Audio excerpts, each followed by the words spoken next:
And we are recording. What's up, everybody? Welcome back to NASCAR Round the Track with the Riders, featuring myself, SterlingRider, and my father, Duke Ryder. What's up, Um, everybody?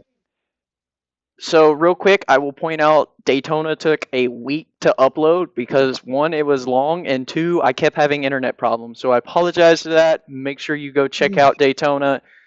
It was a good, very good episode, I would say. But we're going to follow up with another good episode talking about Atlanta because it was exciting for the most part.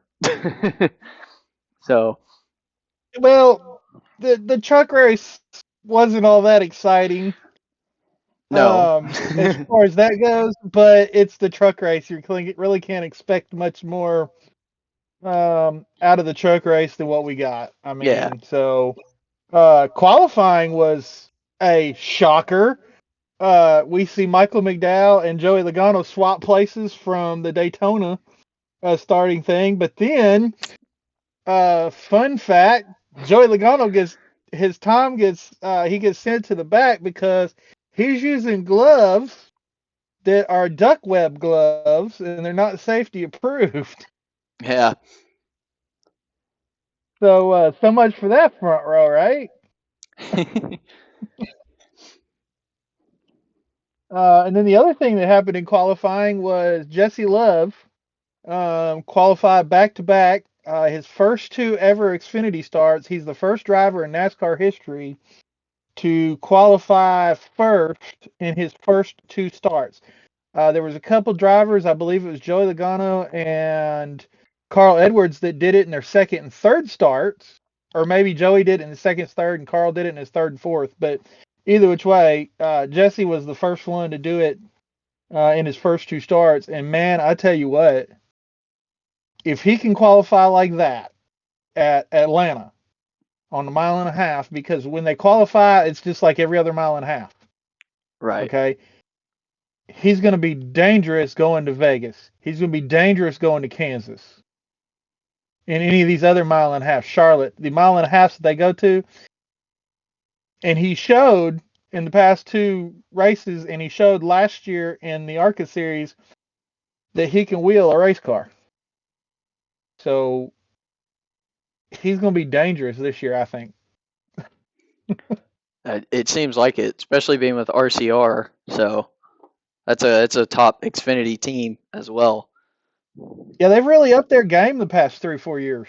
Oh, yeah. Um, I don't know what happened, but it was like the light bulb. They restarted their program and relaunched it and put Austin Hill in that 21 car, and they've had several drivers in the 2 car over the years. But man, there's just, of course, Austin Hill. We know he's won a lot of races for RCR, so um, I was curious to see how that was going to work out with Jesse Love coming over because he did do really well in ARCA.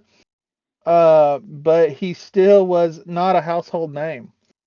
And the two is a prestigious car. Kevin Harvick's won a championship in that car. Clint Boyer won a championship in that car. I mean, so it's a championship. It's been a championship car for years. So I think he's going to do good things. I would agree. He's definitely already shown quite quite big potential, even during well. Um, so yeah, So let's talk about the. snooze I don't fest. know. How would you describe the truck race? If you had to come up with a one-word adjective to describe the truck race, what would it be? Oh gosh, don't. Don't. That's Uh, a good one. I guess that works. Not Don't. adjective, but So yeah, truck race. yeah, it started out well. They didn't run. They did have one caution where the 22 spun out. But Christian Eckes won stage one, went into pit and had no brakes. Yeah. That's crazy. The weird part about that was he's out on the track. He knows he has no brakes. The team knows he has no brakes. NASCAR knows he has no brakes, and they let him stay out there. Now granted, I picked Eckes as my pick in our picks last week, but if a vehicle has no brakes, it's got no business on the racetrack. Right. I would agree because that's dangerous for everyone out there. Yeah, So, especially at that style of racing, at the drafting type racing. I mean, because you got to stop sometimes in a hurry for those wrecks. I would agree. So yeah, that was the first stage. Other than that one spin, was fairly uneventful. The second stage, they had a few more cautions. The uh, nothing other than your typical cautions anyway that you would see at the speedways. Kyle Busch won that stage. It's his sixth Atlanta stage win, which tells you that Kyle Busch is really good. Yeah, definitely. You know, I think the kid's got some potential, man. I wonder what he could do at Cup.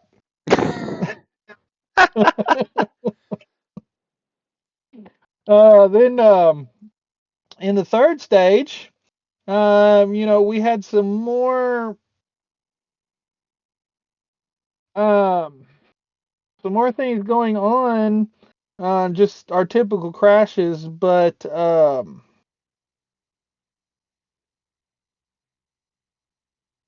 when you watch the truck race, now I know they don't have as many cameramen on the truck race as they do for even Xfinity, but they should not be missing. Now, if it was a road course or a bigger track like maybe Daytona or Talladega or something like that, I could see where they would miss an incident on the backstretch where nobody, there was one or two trucks out there, but they completely, totally missed um, the 42 hitting the wall. I mean, Yeah. at Atlanta, the track should be 100% covered at all times with a camera. It may not be on the field, but it should be. There should be a camera on every inch of that racetrack. I mean, so because we'll talk about that again when we get to the Xfinity race, because there was an episode that happened in the Xfinity race that TV didn't even talk about. I mean, it wasn't even mentioned on TV Right. where a driver spun out. Wasn't even meant. There was no caution thrown for it, but it wasn't even mentioned by TV. And they were actually at the track. Now the reporters for the truck race, the booth for the truck race wasn't even at the truck. It wasn't even at the track. So, um, but then we had another TV complaint. Is oh well, did you see the guy's roof blow off? Yeah, what was it, the 41? His roof came off? Yeah, and, and again, I hate to harp on Fox, but this is pathetic.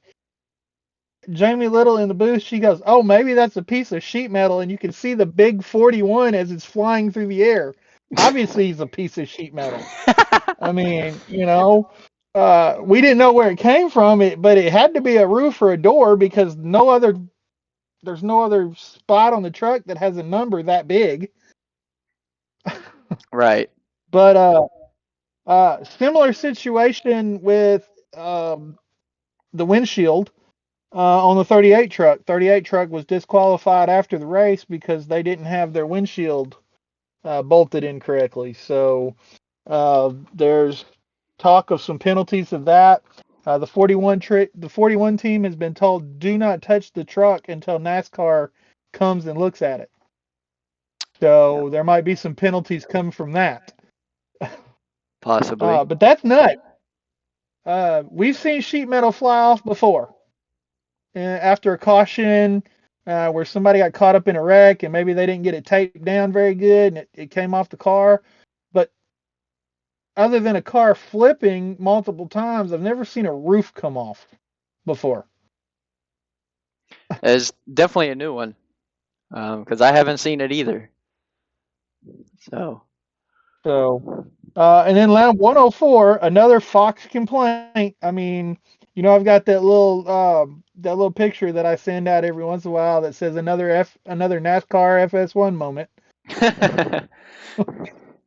Uh, we barely made it back from commercial to catch the green. The trucks are crossing the start finish line for the green flag on lap 104 when we come back from commercial. I mean, what's the excuse in that? there isn't one. They shouldn't have let that happen for just because I that just shows you they put too much into the commercials. We shouldn't come back to a race that is just now, well, not just now, but is literally starting back up from a little caution break. There's no excuse to come back as soon as they're going.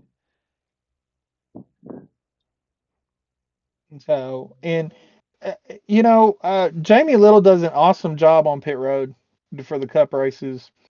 Um, I'm I'm not saying she can't do a good job in the booth. I just don't think she's ready. But here's the shocker again, man. Kyle Busch, man. This I'm telling you, this kid has got some talent. Um, take it Spire Motorsports truck number 7 to victory lane. Not the first time the number 7 truck has been in victory lane. William Byron's won in that truck. Kyle Larson's won in that truck. Um, Chase Elliott almost won in that truck. So uh, they got a good team. Nick Sanchez follows up his Daytona win with a top 5. Um, Tanner Grace follows up his Daytona flip with a top 5. Um, Daniel Dye with a top 10. Dean Thompson with a top 10. Rajah Caruth follows up his Daytona wreck the field with a top 10. Uh, I know, right? I'm calling them out, ain't I? Unfortunately, Christian Eckes finished 32nd due to his brake problems, and then probably would have finished 33rd had Lane Riggs not gotten disqualified in the 38 truck. So uh, felt bad for Grant Enfinger. He had a strong run going. He did. Same He thing with was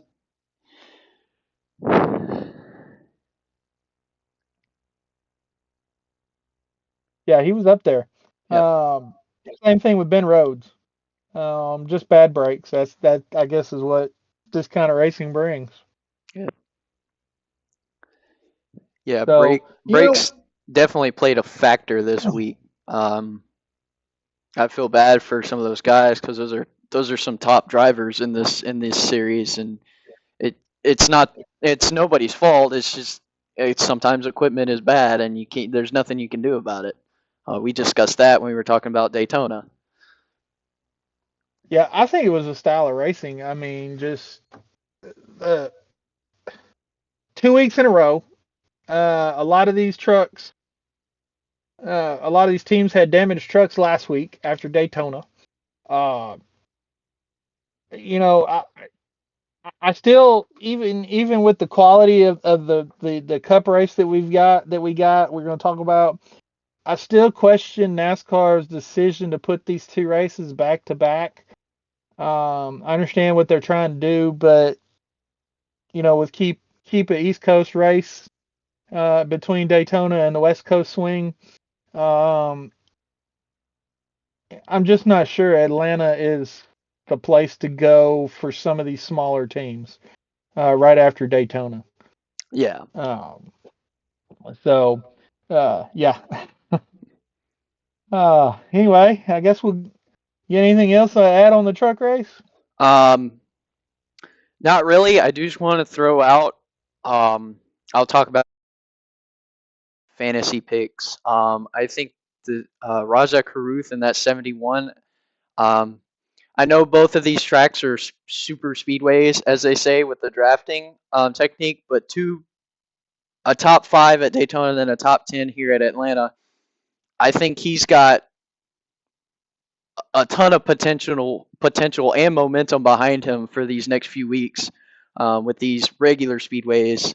I'm thinking he might be able to pull something off and maybe even get a win. Like I said, well, I'll talk about that again when we get to fantasy picks for and so Yeah, yeah, and I agree with you. Last year he was with GMS, and about midway through the year they decided, they announced that they were closing their doors at GMS, and so he was kind of in a lame duck situation. I think they were uh, doing more to help Grant Enfinger compete for the championship than they were with Raja. So it's interesting. And again, we talk about Spire. We've seen these Spire trucks win. So um, he's got the team. He's got the equipment to do it. He's definitely got the sponsors to do it with Hendrick Auto Group sponsoring him with the HendrickCars.com. So um, he's gonna have to put up. but,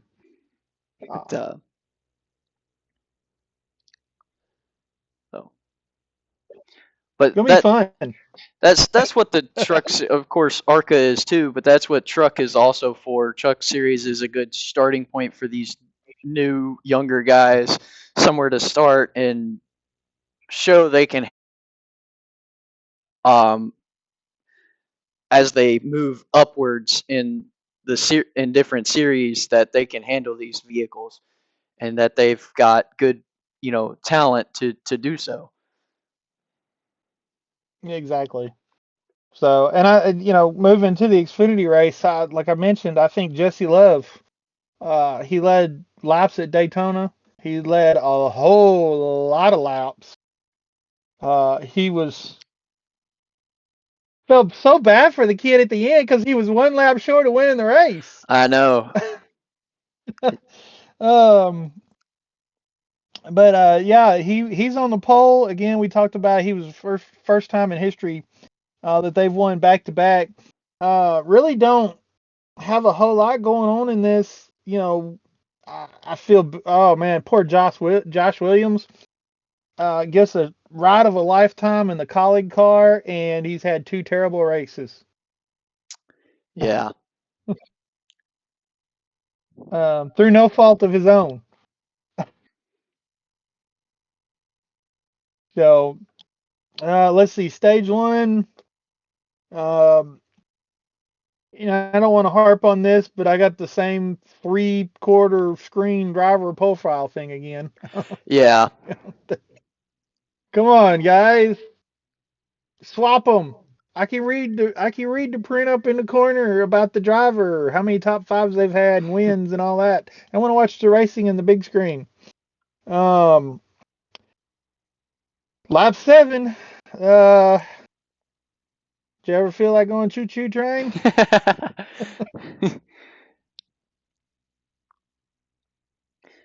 Yeah, they I expected it.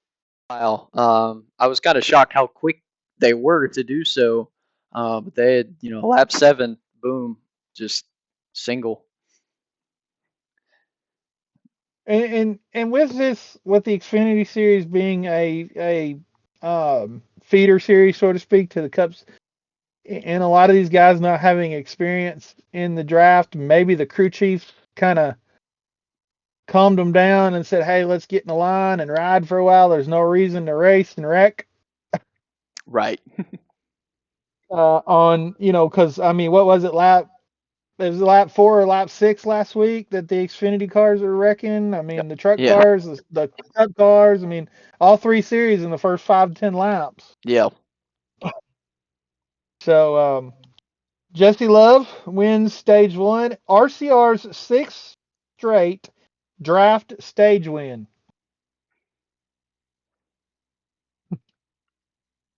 So Austin Hill and Sheldon Creed led a lot of laps last year, and then Jesse Love's coming in and basically doing the same thing. So, uh, hey, what do you think about seeing all those crowd shots, all those people waving in the That stands? was I, the crowd's important, yes, but not that important. Okay, especially to us at home. We're trying to watch the race, not people. I mean, good for the people in the stands. I'm glad they're able to go. One of these days, we're gonna go ourselves, as we have talked about. I don't. Okay, I don't want to see myself on TV either. I could care less. I'm watching the race. Um, good job for those that are there, but sorry, I don't want to see you. I want to see the cars go around the track. I understand Yeah, maybe at caution or during weather delay, seeing the fans that stuck through, but not during the race. I don't want to. I don't want to. I want to see the cars during the race, not the people. or at least because they used to do this back when Dale Jr. would take the lead at Talladega or Daytona, back in the early 2000s. They would show, but they would do it side by side. They would show him taking the lead, and then they would show the crowd. That way you got a reaction of the crowd at the same time you saw him taking the lead, and uh, those were some awesome shots. But just random going to break or coming back from break, random people waving at the camera. I'm with you. Show me the racing. Yeah. Oh, so yeah, John Hunter Nemechek hits the wall. There's no caution. Another complaint, and I hate to keep harping on the same thing week after week. There's still too many in-car camera shots, and even Dale Jr. points out in the Cup race on Twitter. He pointed out, he's like, there's too many close-up shots. I can't see what's going on in the field. Yeah. That shows you because Dale Jr. himself, as he's a big name in the sport. Everyone knows Dale Jr. When he says something, it's an issue. So Yeah, exactly. So maybe Fox will listen. I mean, he's on the broadcasting side, so maybe Fox will listen to him. So we can only hope. yeah. So there's some good side by side racing now.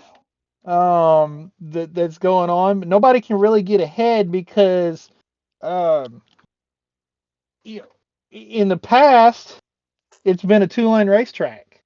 We saw in the Cup race, there were several times in the Cup race that we saw four wide. So Mm-hmm. stability of the Xfinity cars, though, I don't think they're as stable as the Cup cars are. Of course, the Cup cars, they were not stable last night, but Mm-mm. uh, I'm not sure the Xfinity cars going four wide would be, with the inexperience.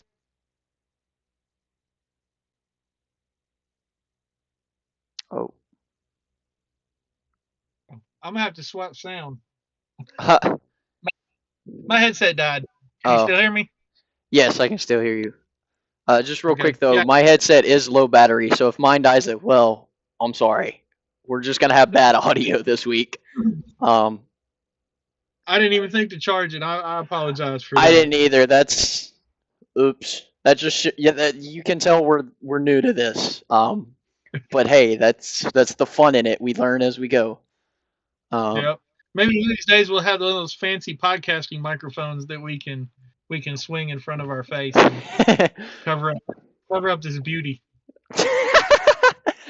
If that's what you want to call it. I'm kidding. I'm kidding. I'm kidding. um, no. So with 60 to go, they go back into the fuel saving train mode. And a lot of people say that's boring racing. I'm not going to disagree, but it's strategy racing, and I'm one of those that I don't believe that every race has to be a Daytona Talladega style, side by side, front to back, nose to tail, 15 rows deep type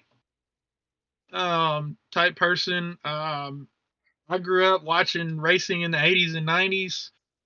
Wasn't a whole lot of that to begin with anyway, so um, but not a whole lot going on until we get to 3 to go and the Fords start running out of fuel. Yeah. 98, 00, then the 39, then the 15, all on the same lap. They're out. Uh, all Fords, which I thought was interesting because Fords are notorious for having the best fuel mileage.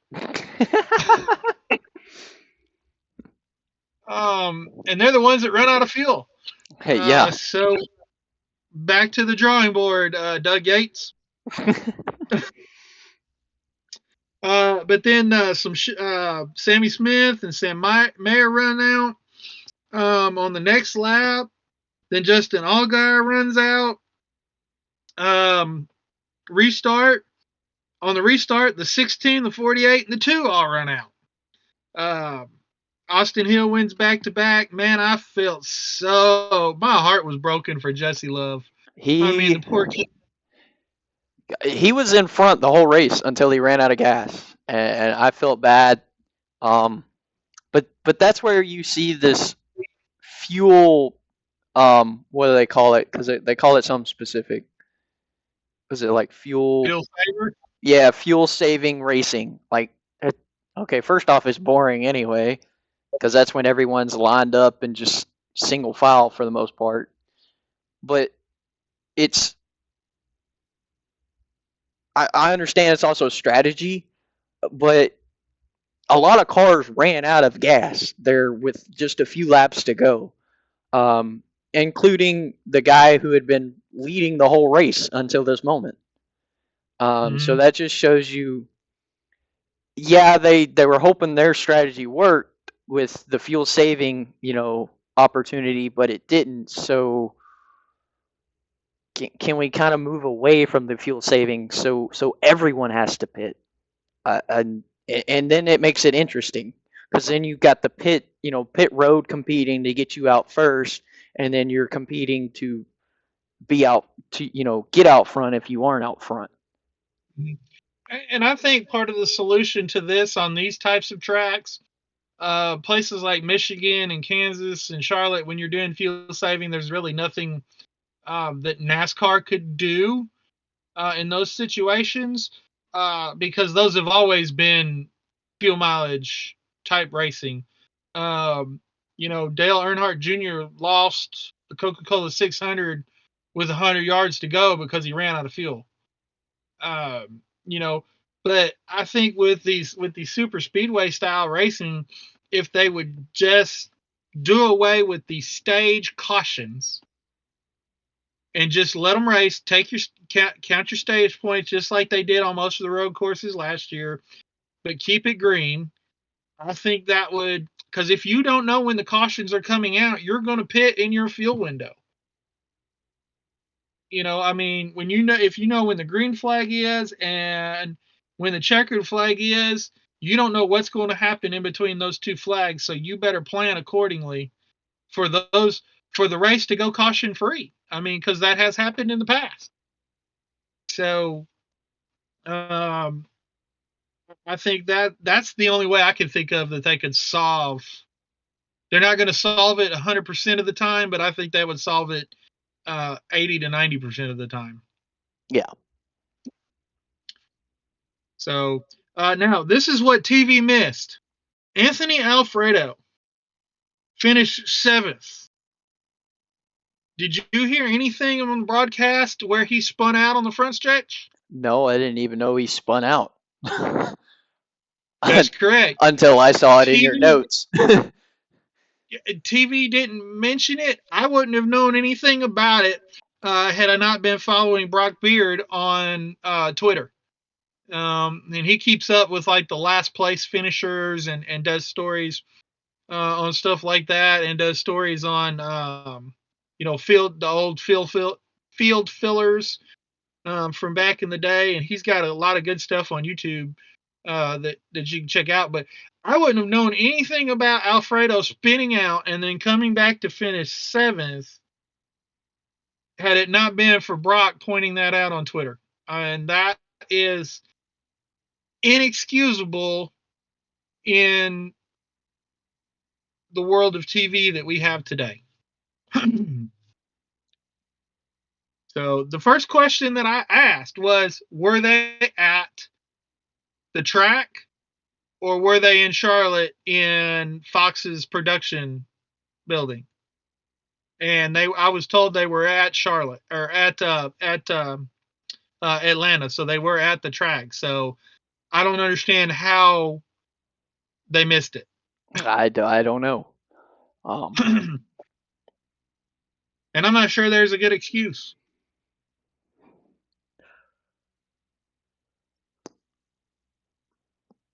So Austin Hill wins him another one. Chandler Smith second.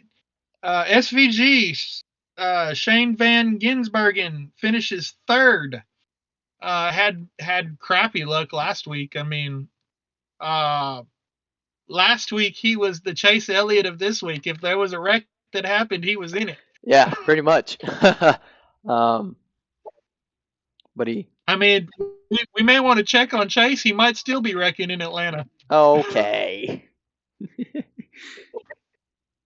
That is his home, so it is possible, though.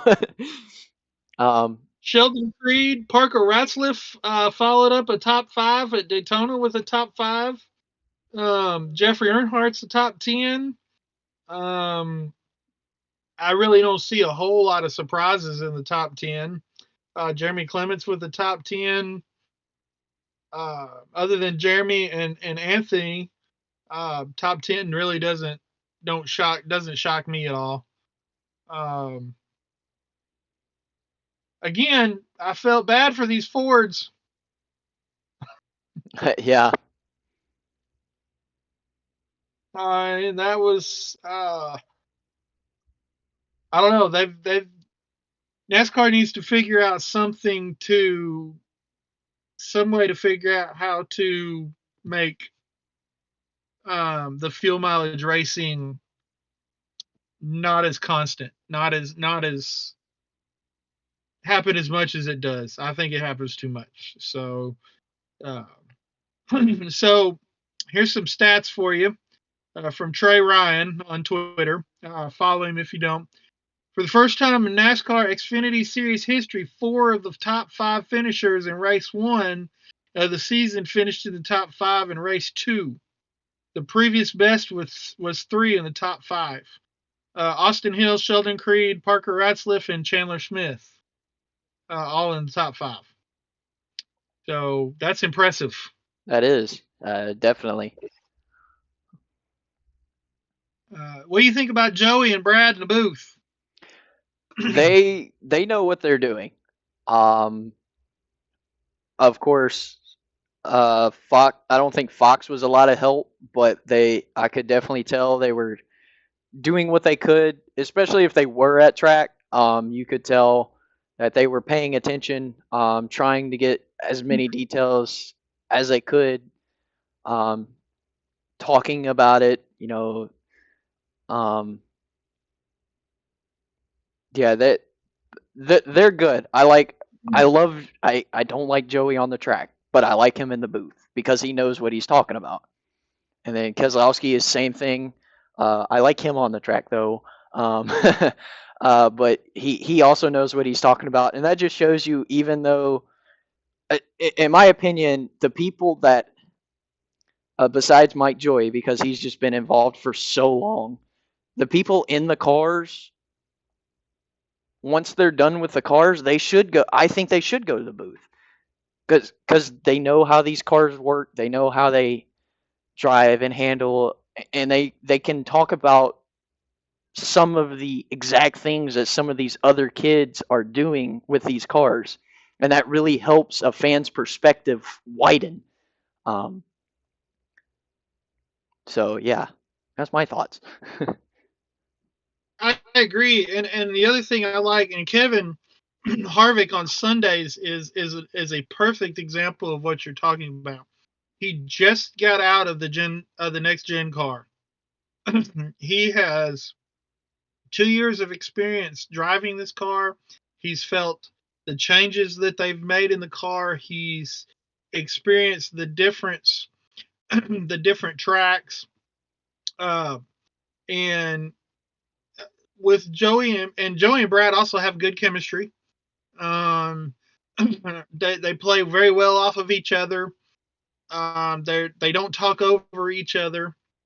Um, and I just think that I really like what Fox does with the drivers in the broadcast.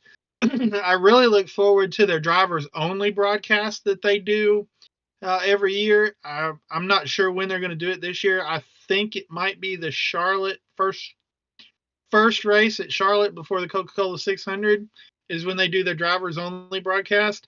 But those are a lot of fun, fun to watch. But I think you're 100% correct that they should always have a current driver or a recently retired driver in the booth. And I wish I'd do that for the truck series too. Oh yeah. So another tidbit on the Anthony Alfredo business. He responded to Brock's post. He says, "I hate hearing this." He said, "We cut a tire down, spun, saved it without a caution, went a lap down, and rallied back to finish 7th. They never even mentioned that he got a lucky dog last night Mm-mm. or on Saturday night. So that's frustrating. Especially frustrating for the people that pay money to put their sponsorship on the car. I'm looking real quick, see if I can pull up whose sponsor was this week. The Anthony Alfredo. He was the Tapman Fence. So I'm pretty sure that company would have, even though he's spinning down through the grass, if they'd have mentioned that and then turned around and mentioned him finishing 7th, man, that could have given them some really good TV exposure. Yeah, that's where we've talked about Fox needs to fix some of these things, because even these people we have talked about that, you know, come in and they're lower, like BJ McLeod. He was at Daytona without a sponsor, and he almost made the race. Um, these people are putting their own money into some of these cars, and hoping for the opportunity to put a sponsor on it. But if Fox isn't going to show the sponsors, a lot of the sponsors will just automatically say no, even if that person is running really well in practice or qualifying. So that just shows you Fox needs to fix putting the sponsors on there. Yep. Putting the sponsors on camera so people know. And I understand some people Yep. may argue that's where the commercials come in, but nobody pays attention to commercials. Okay, not like they used to. Yeah, that's when you get up and go get a drink. You get some more snacks for the next time. You go to the bathroom. You check on the dog. You walk the cat. You check on the kids. Stuff like that. One last, you mentioned sponsorship, and this came to me earlier today. Love's Travel Stop. I know that they have an agreement with Michael McDowell and Front Row Motorsports. If at some point in time Love's Travel Stops does not sponsor Jesse Love, even if it's just for one race, they should fire their entire marketing department, because they have the perfect opportunity for the perfect marketing campaign, because their motto is, who doesn't love or who doesn't love loves? You got Jesse loves. I mean, come on, it's a match made. It's a match made in heaven. Now that you have brought it up, I agree that that would be perfect, but we can only hope. I say the same thing about Busch Beer. If Busch Beer does not sponsor Kyle Busch for at least one race before he retires, they have completely failed.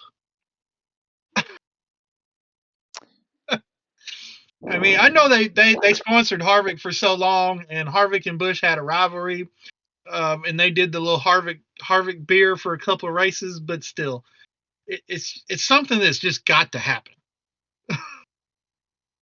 Hey, he's driving a Spire Motorsports truck. Spire has a very close relationship with Trackhouse. Come on now, Busch, get it together. All right, so we got the Cup race. We've already talked about Joey Logano with his duck-billed web glove going to the back. That's what they look like. They showed us a little snippet of qualifying when he was finished and getting out of his car, and you could see it. It looked like a baseball glove. It looked like, webbed feet. You could see where it was attached from the thumb to the palm. I don't know why you do that, why you did that, but okay. That's all I can say. There is an arrow when they hold their hand out the window, or that they put it up to block the window, the wind from coming in through the window net. There is an advantage to that, and I understand that. My question is, did he have those gloves in Daytona when he qualified on the pole? That's a good question. I really don't know, because I mean, they didn't say anything, so I wouldn't think so. But I wouldn't be surprised if he had, which is why he may have used them at Atlanta, because like, oh, I got away with it at Daytona, maybe I can do it again in Atlanta. But he got caught, so I don't know. That's a behind the scenes question. Yep. And the other question on that is, did NASCAR see him, or did somebody else see it and tell on him? Was it NASCAR or a snitch?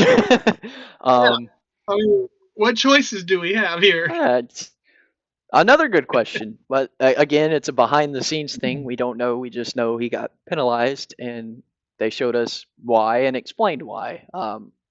Kind of explained. They explained the glove, but they didn't explain how they found out or what. Of course, there is an in-car camera, so as soon as he put his hand up, you see it, but I don't know. It was obvious as obvious could get. But yeah, so they talked about stage lanes. I see that I saw it and it goes 60, 100, 100. And I'm just like, huh? I thought, because the original plan when they first introduced stage racing, stage 1 and 2 were supposed to be close, if not equal, to the same amount of laps, correct? Yep. And then stage 3 was, the equal, and then plus whatever was left. So why are we backwards here? We had stage 1 with the least amount of laps, and then stage 2 and 3 were even. That made no sense to me. Of course, they were kind of doing that last year as well with some tracks, and we were calling them out on it, because it doesn't make sense.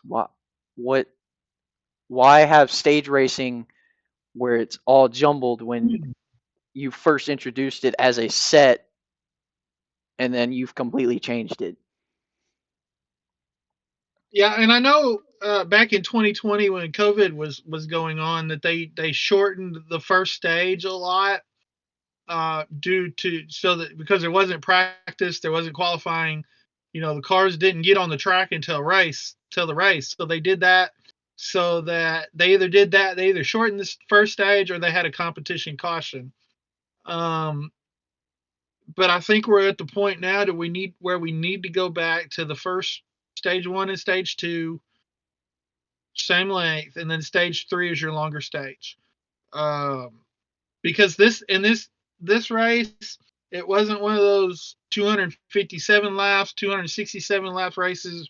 This is 260 laps, so it's pretty easy to divide it out. You got 80 laps, 80 laps, and 100 laps. I also think that would help a little bit with the fuel mileage, because you're going to pit Right. at least once during each stage. Yeah. So Because they talk about the fuel windows, as well. In Atlanta was like what 40 to 44, kind of similar to Daytona. yep. So if we had done the 80, 80, 100, we would have had in stage 1 and 2 pit at least once, obviously, but maybe even twice for some people, depending on strategy. And then same with stage 3, at least twice, and then 3 depending on strategy. And that's where, because that's when you, with the green flag, you want to see strategy play out, because that shows you that these people are doing a lot behind the scenes, and it's not just a car turning left, as a lot of people would say. Because like I said, I've tell people this all the time. It's more than just turning the car left around a track. If that's all it was, man, we could all do it. Exactly. Which, for me, I'm not bad at it. I just don't have the money to do it, to start doing it anyway. Um, as I have been told, I'm good at it anyway. That may vary a bit depending on people, but there's Well, a lot put in. The simulator that we did in Indianapolis, weren't you like the top 5 fastest? Second fastest. Second fastest for qualifying. So, yeah, I don't even think I was in top 20. So. And I've So, also done a lot of go-kart racing, with go-kart tracks. And there was one I did in Virginia. I showed you this. I was second fastest of the week on this little tiny road course track. I don't know. I was just driving a kart. I didn't really have a strategy there. I was just told the winner's basically whoever has the fastest lap, and I'm like, done. That's how I was. Again, it was a road course. I was turning more than just left, but there's still a lot put into it, even just from a driver's viewpoint. Because like we said, if anyone could do it, anyone could literally do it. But there's a lot, even just for the drivers, they have to be in a good physical condition as well, because it's not easy to steer these cars, even though all they're doing is turning left. Well, I think there was a lot of turn rights to go left last night. Those cars were out. Those cars were out of shape a lot. We had a lot of wrecks in the race, but there were a lot of wrecks that didn't happen. If you know what I mean. I mean, there were some cars that should have wadded up the field, but the drivers were good enough and talented enough to save them. And it was really, like I said, we had a lot of wrecks that didn't happen that should have happened. And if they'd have been in the Xfinity race, they probably would have. Yeah. But man, why are we crashing going into turn 1 on lap 2? I have no idea. I was very shocked at that. And it was a pretty big crash. Yeah, 16 cars? Yeah. I mean, that's half your field. That's your whole playoff field. I mean, there's only 16 cars in the playoffs. Exactly. And okay, so Gilliland slowed down to let Michael McDowell come up in line, and everybody stacked up behind him. But we go back and we talked about this with Daytona when they wrecked on lap 4.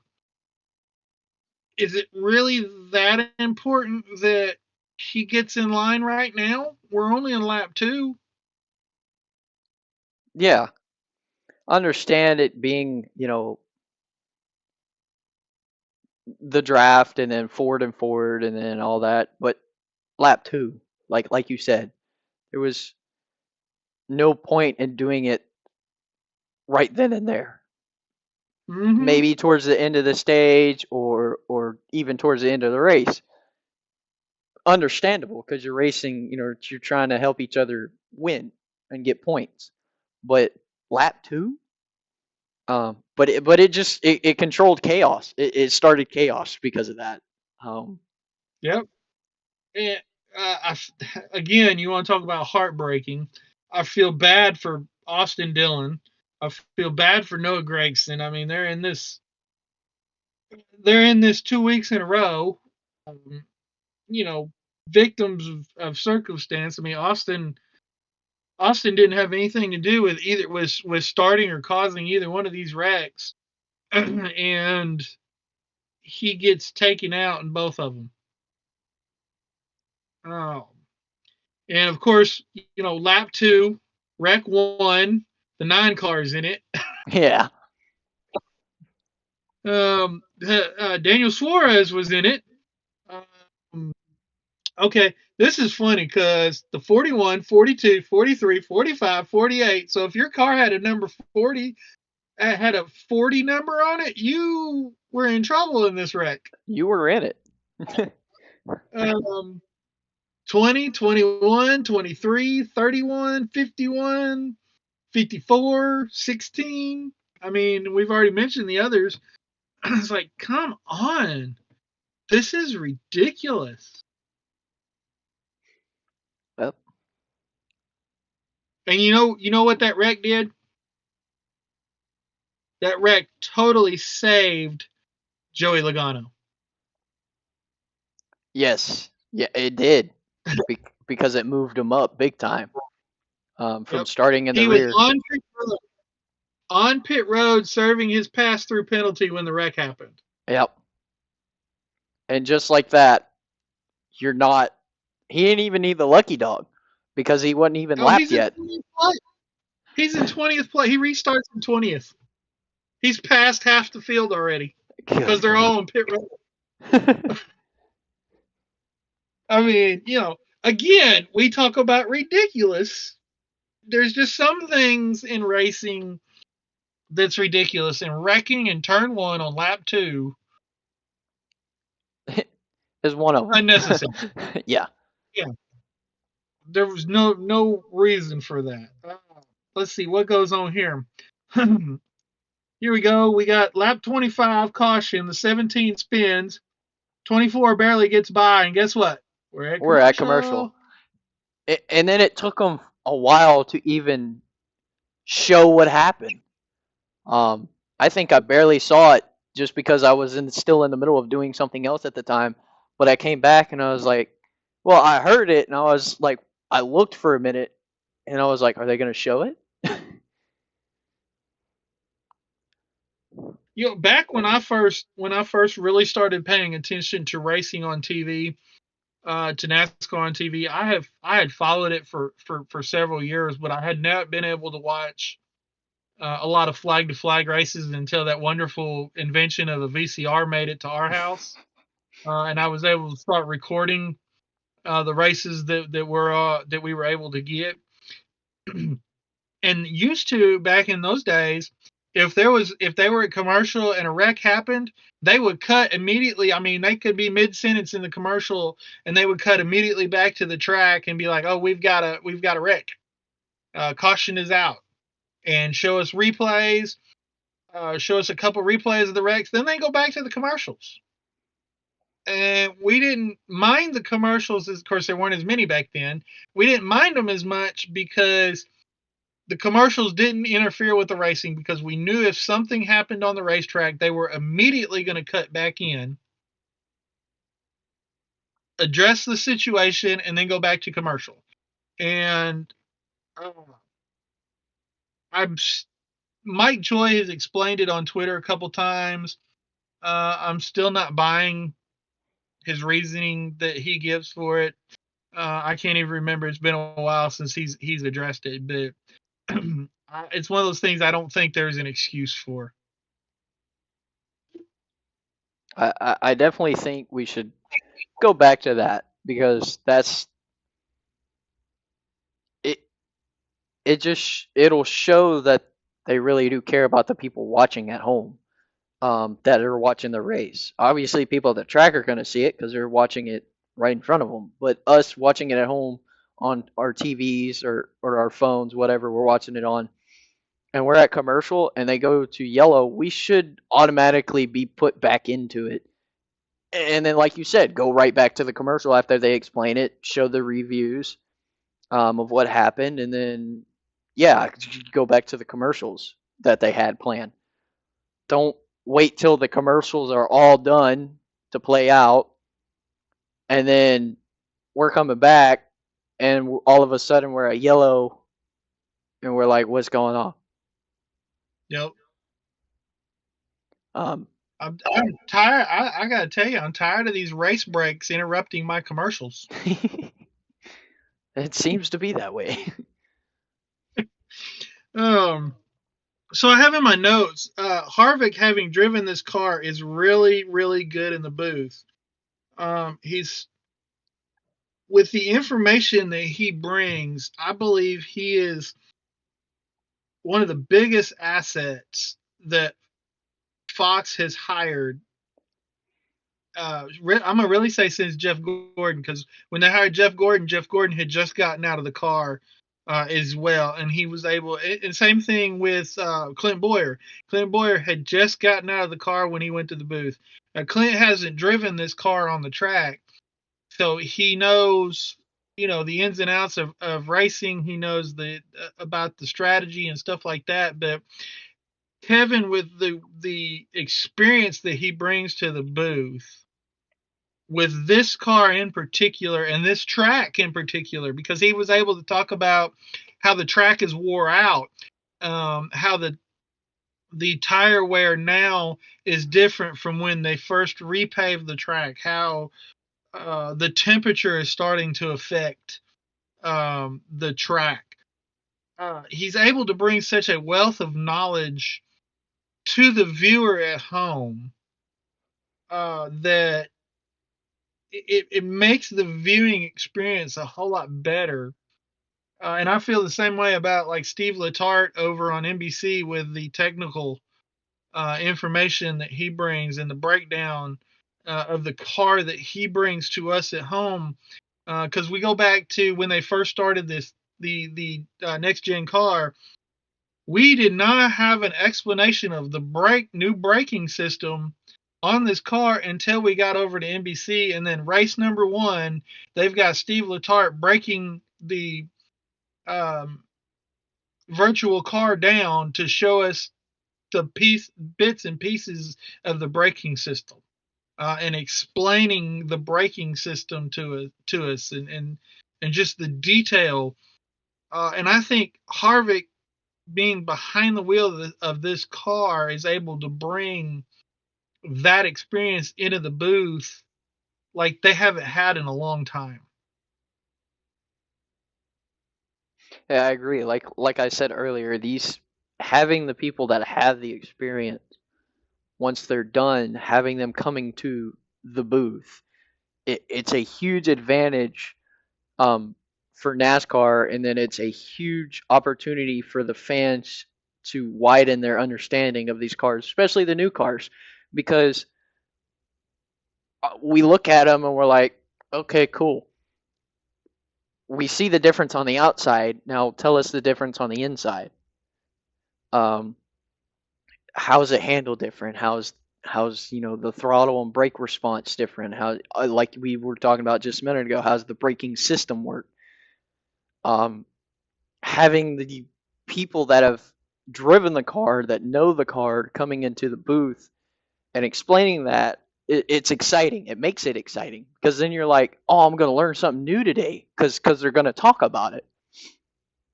It- I like,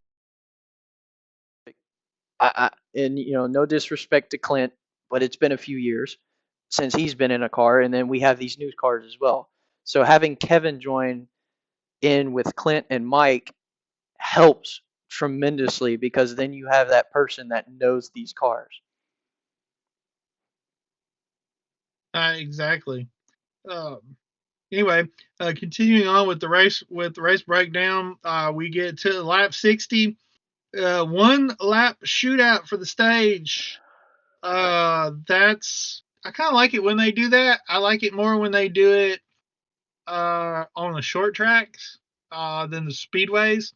But because especially at Atlanta, now at Talladega and Daytona, there's enough room for them to fan out and get 3 or 4 wide coming to see who's going to win the stage. But at Atlanta, usually it's going to be somebody that starts on that front row that's going to get the stage win. But Michael McDowell pulls it off.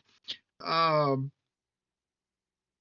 you know, Michael has proven time and time again that he is very good at these super speedway races.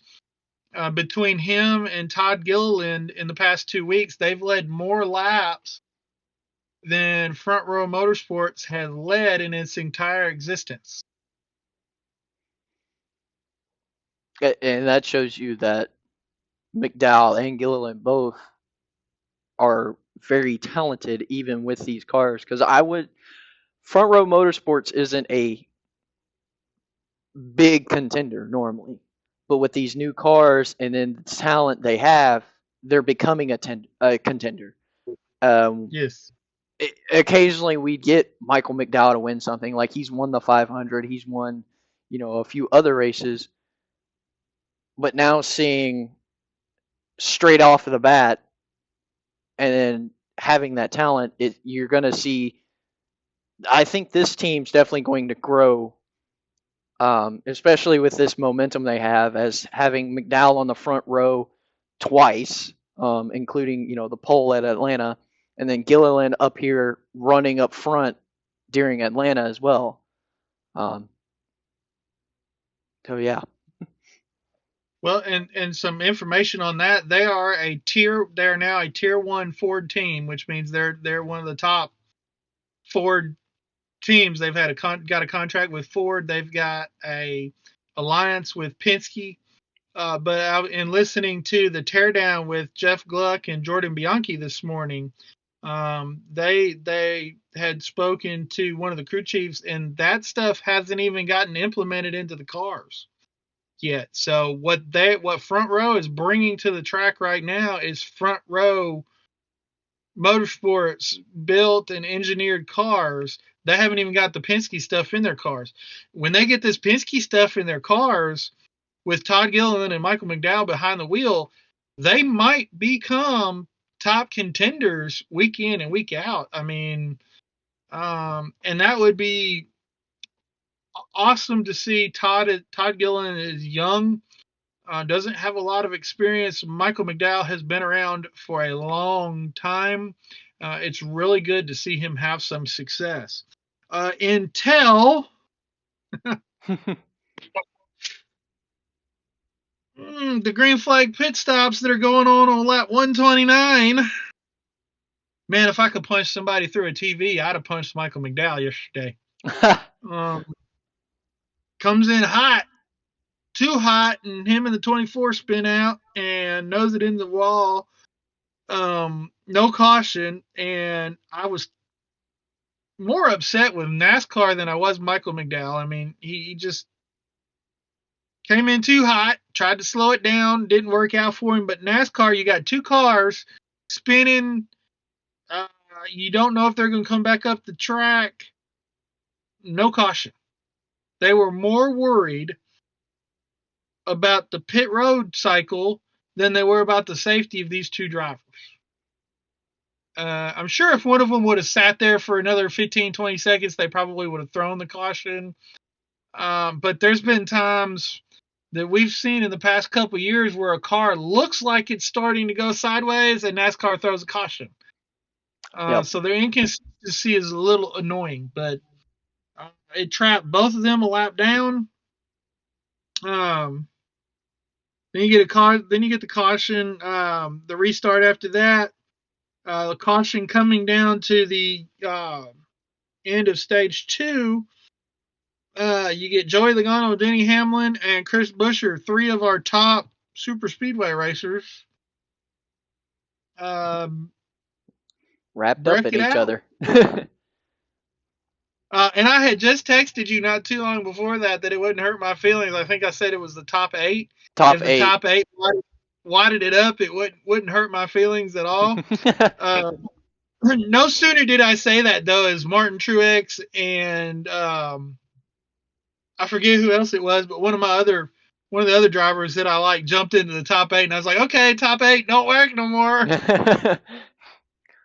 And then these 3 wrecked. Austin Cindric takes the stage 2 win.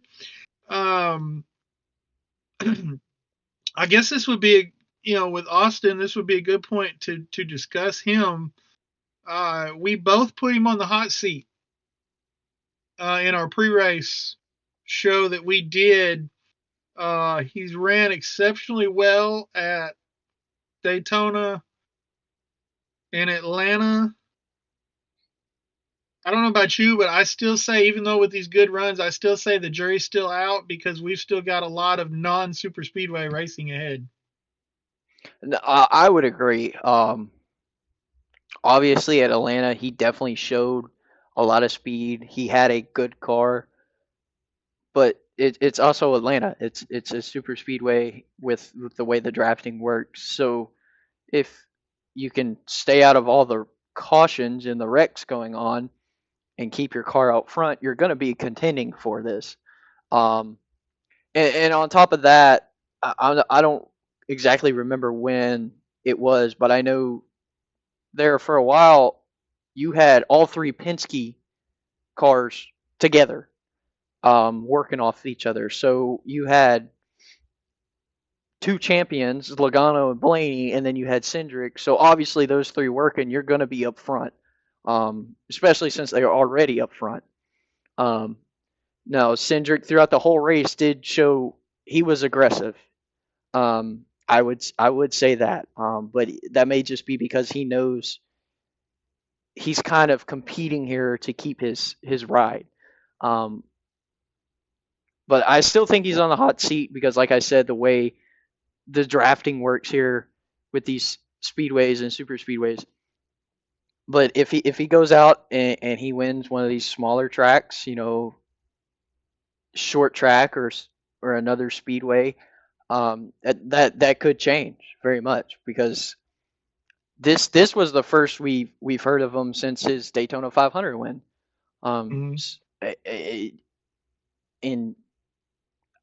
like I said, maybe he knows he's racing for a ride here, so when he gets the opportunity, he's going to push for it. Well,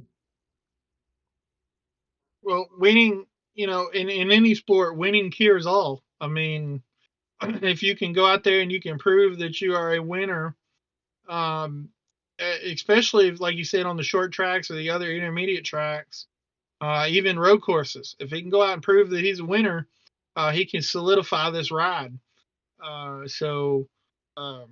Anyway, continuing on, we get another restart. Chase Elliott's caught up in wreck number 332 for him for the day. And another time, McDowell, I wanted to punch him.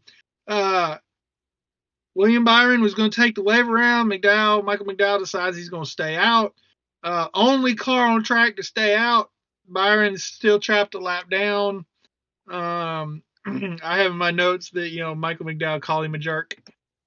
You trapped my driver a lap down, dude. It took us a while to make it up. Man, we got some good 2 and 3 side-by-side racing. Then they kind of went a little nuts. They started doing some 4-wide. Yes, they did. Starting with Chase Briscoe.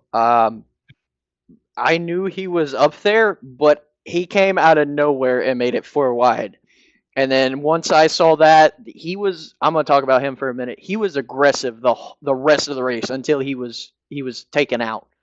Um, his car showed speed, for sure, because there were a lot of times and he had no help. Um, Mhm. so that shows SHR is definitely pushing forward. I would say, as we've talked about, they have something to prove as a team. Um, they definitely had something at Atlanta, with Briscoe going. I feel like the others, because Josh Berry was doing very well as well. Um, Gregson, I'm not 100% sure, just because I know he was wrapped up in that very first caution. He didn't do so. It kind of took him out of the race, but you had Josh Berry doing pretty well. You had Briscoe up there making it 4 wide, running for the lead. Um, SHR, I think, is beginning to understand that they need to step up. They need to put what they've lost over the couple few years put back into their team, and go prove that they're still a top team, stop a top contending team at that. So And their drivers, their driver lineup, all four of them have had success.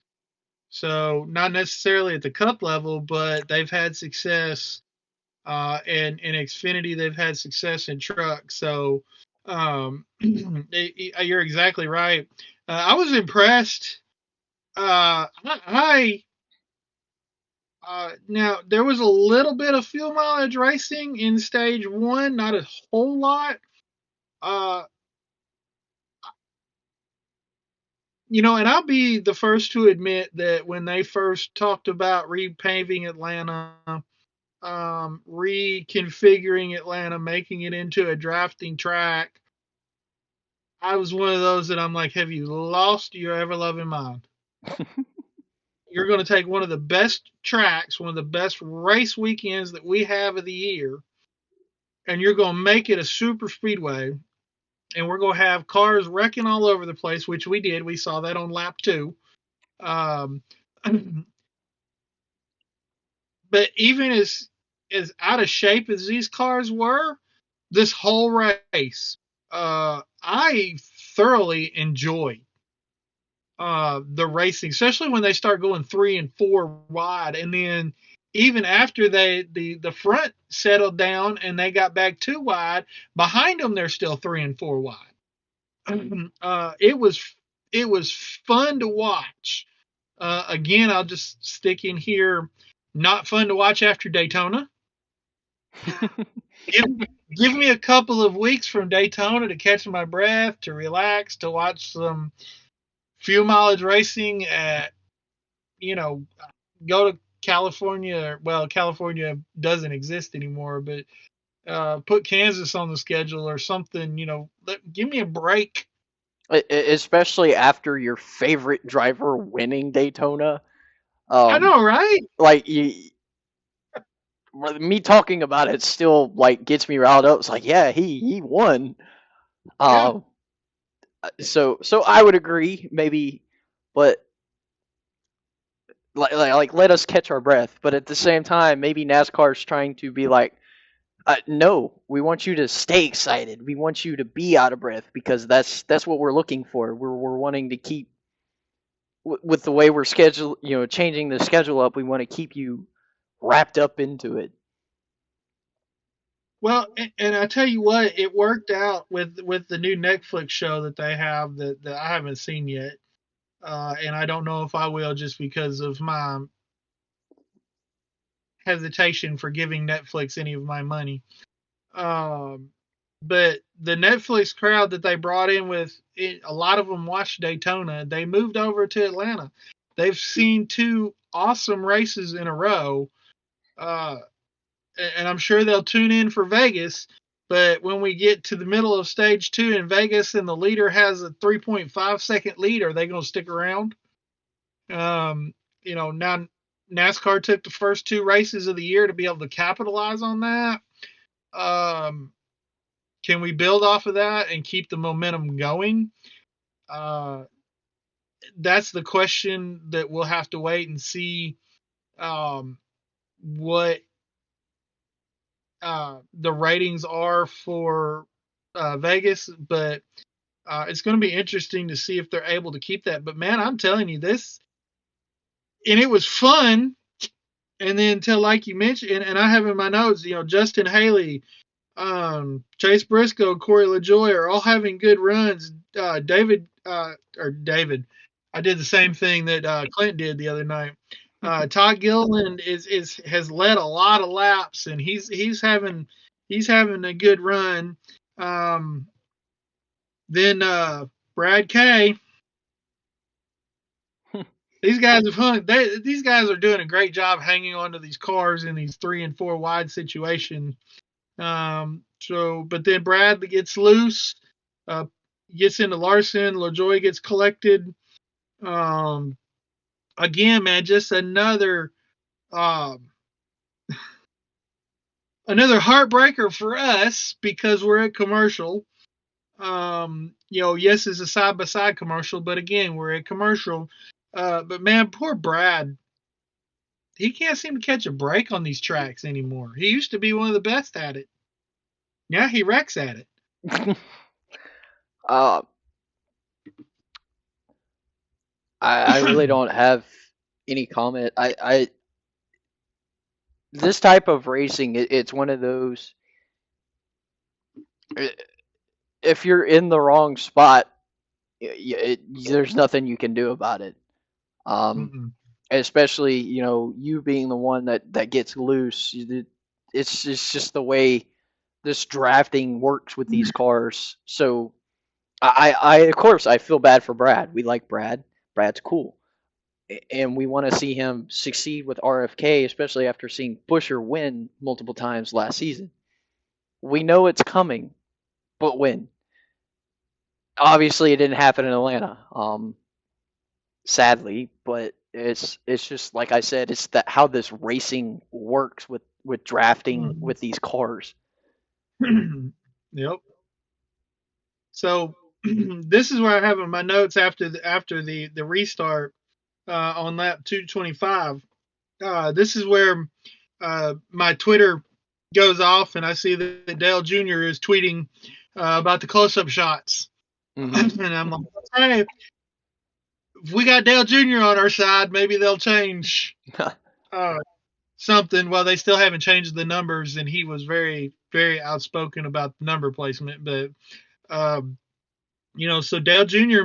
he's paying attention, and he's calling Fox out, saying, "Look, there's too many close-up shots. I can't see what's going on in the pack." So then the wreck that you talked about with Briscoe and Hamlin and Haley, when Briscoe loses it, he got caught up in the middle and had the air taken off both sides of his spoiler, and around he went. Harrison Burton and Josh Berry. Harrison Burton is somebody else we talked about being on the hot seat that cannot catch a break on these super speedways. I mean, he's been upside down, he's been backwards. You name it, if he's been on a super speedway, he has not had luck. No, he hasn't. Feel bad for him. Think he's got all the talent in the world, but so then we get a restart. Again, we got Blaney. Suarez has worked his way up to the front. Austin Cindric's still there. Kyle Busch is back up there. Then we get Chase Elliott's 776th wreck of the night.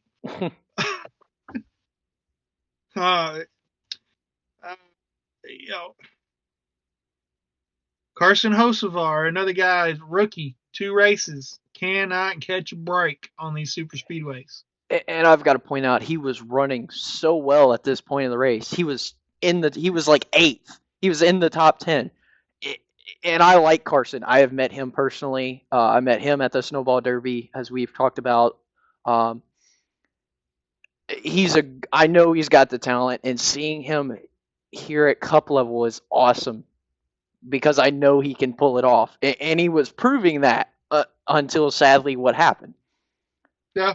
he's catching some bad breaks here, but I think down the line we might see something from this rookie. That's my honest opinion, but Yeah, and I have to agree. And it Spire Motorsports. I read an interview with Corey LaJoy this week, and he says last year he said he didn't believe Ty Dillon got a fair shake because last year they were a one car team operating two cars. This year they're a two car team operating they're a three car team operating three cars. They've hired a lot of people over there. They've brought in a lot of talented, experienced people to come into Spire Motorsports. They've really have put some money, uh, put their money where their mouth is, and he believes that they will compete. Not just the 7 car, but the 77 with Hocevar, the 71 with Zane Smith. Um, Kind of funny seeing Zane Smith and Carson Hocevar on the same team after they've been rivals in the Truck Series for the past couple of years. But um, and again, you gotta when you talk about feeling bad for somebody, you gotta feel bad for Chase because he spins out and you could just almost hear it in the booth, like another one. yeah. Oh, it's him again. Poor guy. Now you know how I felt in some of those races where every time you turn around, William Byron's going backwards. A couple years. So we get the restart with just a few to go. On lap 256, we got Suarez, Blaney, Busch, Martin Truex Jr. At this point, with the restart, they've said that there's a track record of 47 lead changes, beating the previous record of 46 lead changes from last year, I believe. Of course, they end up with 48 lead changes as Daniel Suarez comes to the line 3 wide. And I don't know about you. I was like the people in the booth. I didn't know who won. I didn't either. I thought I agreed with Clint. It looked like Blaney from the way I've seen it, but I couldn't call because of how close it was between Suarez and Blaney. I knew it wasn't Bush. You could kind of see enough. Probably just a pixel if you really zoom in, but you could see enough that he wasn't there first. But man, that was a finish because I was like, who won? I was like, did Suarez just swoop in and win, or what? Did Blaney, somehow fin them off and win? We're coming around, through turn 3, entering turn 4, and we're 3 wide. And none of them have help. All their help had gotten backed up from racing, and so it was just them. Yeah, exactly. That's exactly how it was. It was like the cars finish with McQueen, the King, and Chick Hicks. Hey, you've got Sadly, to think if Kyle Busch could have stuck his tongue out and won that race. that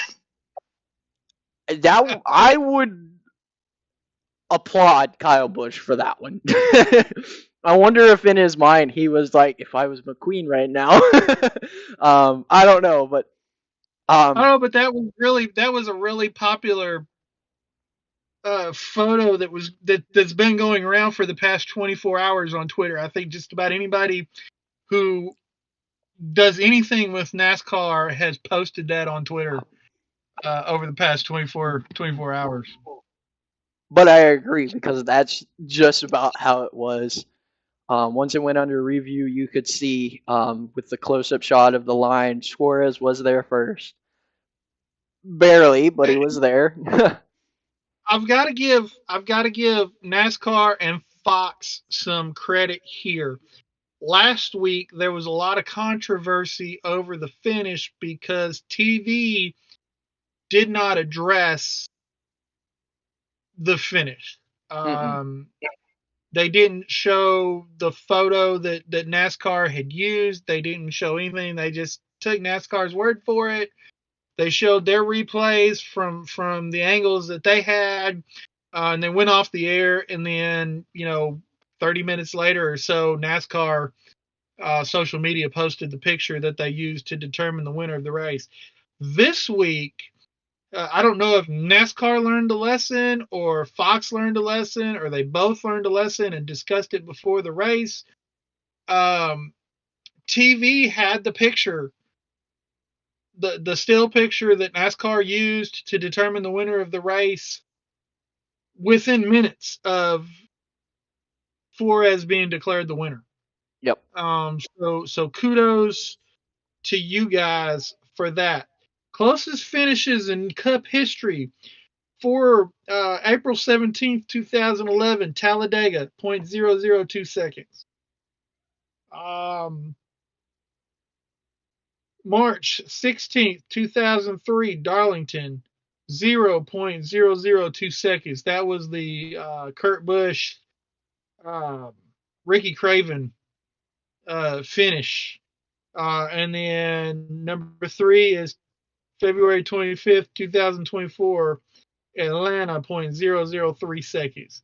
Absolutely amazing finish.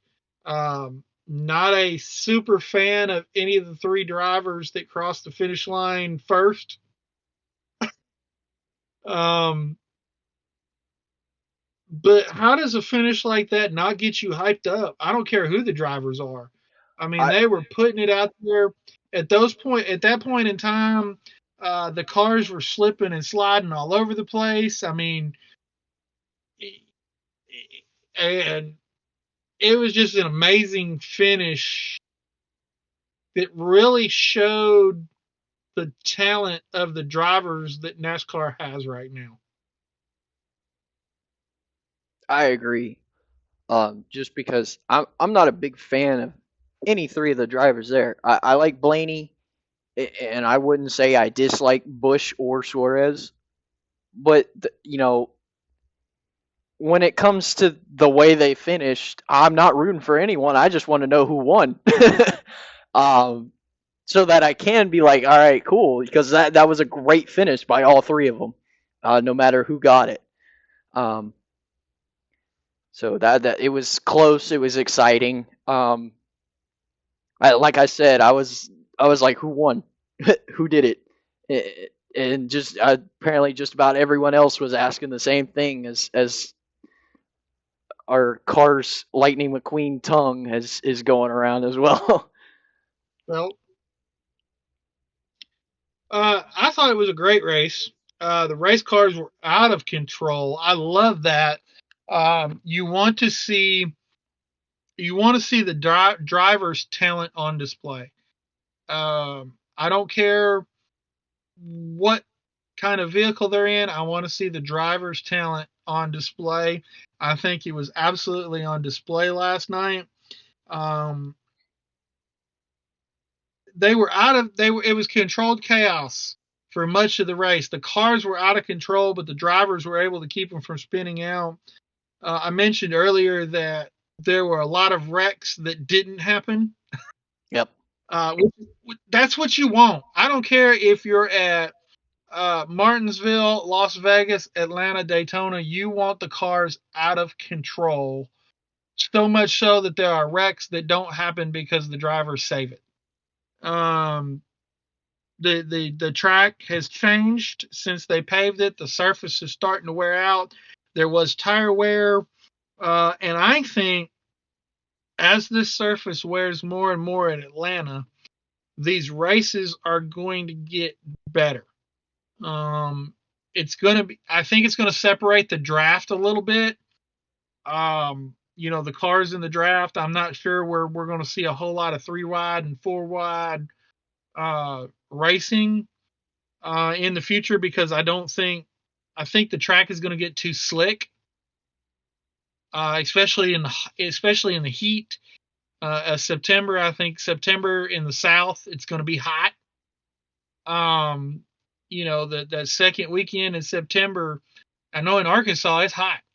So, and I know when you were in Florida last year in September, it was hot. It was hot. So I'm gonna say Atlanta in September, second weekend in September, it's either going to be pouring down rain or it's going to be blistering hot.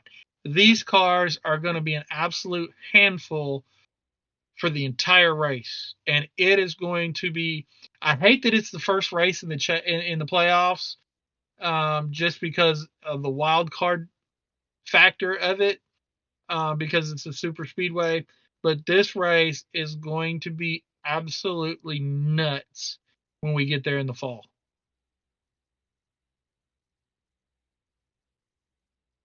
I would agree. It was only like 63 degrees, I believe, and the track. So the track was still pretty warm. Um, but that's going to be a huge difference come September.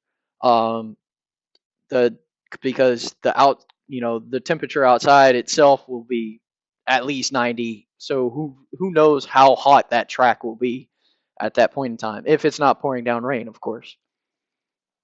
But even if it rains and then they postpone the race, that track's going to be extremely hot, even hotter because of all the humidity from the rain. Mm-hmm.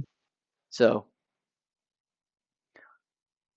so we kind of jumped over it real quick. You got here, Suarez still on the hot seat. Um, Well, listening to the teardown again, Jordan Bianchi discussed this with Justin Marks, and Justin Marks said that Daniel Suarez, it is a contract year for him, but he can't see him leaving Trackhouse. And like I said earlier, in sports, winning cures all. But I still think he might be a little bit on. He's not at the seat's not as hot as it was. But I think if we don't hear from him the rest of the year, he's still gonna make the playoffs, unless there's like 17, 18 winners, and I don't see that happening. 2022 was an anomaly, in my opinion, with the amount of winners that we got then. So I don't see us having 17, 18 winners. So he's going to be in the playoffs. But if we never hear from him again the rest of this year, because I don't know if the car was off last year or what, but Chastain wasn't winning last year like he did in 22. He did get him a couple wins, but he wasn't out there every week leading laps and dominating races like he did in 2022. So I'm not going to say he's off the hot seat, but I think his seat has cooled down a little bit with this win. um, I agree. For the most part, it's definitely cooled down with this win.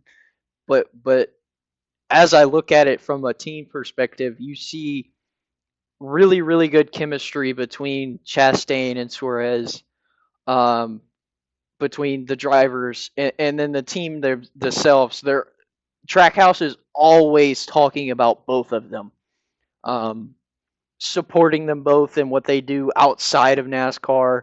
Um, I would say the seat. I would say it's a warm seat. I wouldn't say it's hot. It's definitely cooled off big time. I would still be kind of on edge to prove that I belong in that car myself. But I don't see Suarez worried about it as we might think he should be. Especially, and this might be probably the most random thing I think here. They brought out a pinata for him to bust. Okay, I've never seen that before. They did that when he won Sonoma, and I think it was 22. That's his thing. That was cool. That's cool though. I mean, Ross has the watermelon smash, so um, when Daniel wins, they've got to do something really cool for him. So the pinata is really cool. And in Victory Lane, they actually had the pinata sitting on the windshield of the car, and there was no confetti. I don't know why there was no confetti. Get with it, racetracks. Put confetti, because confetti differentiate. I used to hate confetti on diecast. Now I like it because after 2020, and we didn't have a whole lot of cars with confetti, I've gotten to where I really like because it separates the regular paint scheme from the wind scheme. But Lionel did say that they were going to hopefully be able to put a decal of the taco on the windshield of the Wastewind diecast. So um, if you're looking for a unique diecast, there you go. That would definitely be it. Not very many diecasts are going to have tacos on the windshield. No, not at all. But and Daniel has a following. He has a fan following. Daniel is a likable guy. Daniel, in my opinion, he got a rough shake to start out. He got rushed into the 19 car when Carl Edwards retired. That didn't work out, so he got put in the 41 car. That lasted, all of a year. He spent a year in, I can't remember the team's name, but it was the 96 car Purgatory. It was just Toyota trying to keep him in a car, keep him on the track, keep him visible. And then he signed with Trackhouse and, shot up to superstar status. And so I hope that he's able to keep this ride, and that Trackhouse just finds a third charter for SVG, or buys one of Spire's charters or something like that, to be able to keep, because they've got Zane Smith and Van Gisbergen under contract. So they've only got two teams. They got 4 drivers and 2 teams. What do you do? Yeah. So, and I don't think Ross is on the hot seat because Ross is a winner. I mean, multiple races every year. So, but I hope that Daniel is able to keep, and I think him and Trackhouse work really well together, just like Ross and Trackhouse. It's one of those matches, that the chemistry between the drivers and the teams and the drivers themselves, because Daniel and Ross work really well together. Is you don't, if they've got that chemistry, you don't want to break it up. Right. And until they start maybe battling inside the team where people can't see, that's a different story. But as long as they're working together like they're working together, you don't want to break that up. Yeah. So, fantasy picks, how'd you do? Not as good as you. No, I'm on the fantasy, because you're Our- still ahead of me on our on actual the league. fantasy app Yeah. here. So I have taken over number 1 spot. Yes. Probably won't have it long though, knowing my luck. Atlanta though, you outscored your outscored. lineup and he keeps spinning out. Well, that's the funny thing, is I did keep Chase out of my lineup. For Atlanta, I originally had Gregson, and then I had Kyle Busch in the garage. But as soon as Gregson was pretty much done for, I immediately swapped, putting Busch in. I also had Michael McDowell. I kept Denny Hamlin. That bit me in the butt. And then I kept William Byron and Martin Truex. So I would say I did pretty good for Atlanta. Better than I was really expecting. I still, for Atlanta, just Atlanta, I was second. You took number 1 this week with Atlanta. So who was in your lineup? Well, let's see. I had William Byron, which I also had Michael McDowell. So, Michael finished 8th. William finished 17th. Thanks, Michael. If you hadn't wrecked the 24, you really would have helped me out, because both of you would have been in the top 10. I had Denny Hamlin. I'm like you, that kind of bit me. Kyle Busch, I kept Kyle in there from last week just because his ability on this track, so that helped me out. Ryan Blaney helped me out a little bit. Finish it. So I had number 2, number 3 finishers. You know, Suarez. This wasn't a Suarez type track, so I didn't even think about Suarez. This now we get to a road course. I'm looking at Suarez all day long. Super speedway racing. I didn't see that coming. I had Kyle Larson in the garage. Probably should have swapped him out for William Byron, but at the time I was convinced that Byron was going to get the free pass and was going to be able to do better than he did, so I didn't take him out. Hold on here, I need to look at the lineup because you know what? Kyle Larson. It's a good thing I left him in the garage because looking at the lineup, he finished 32nd.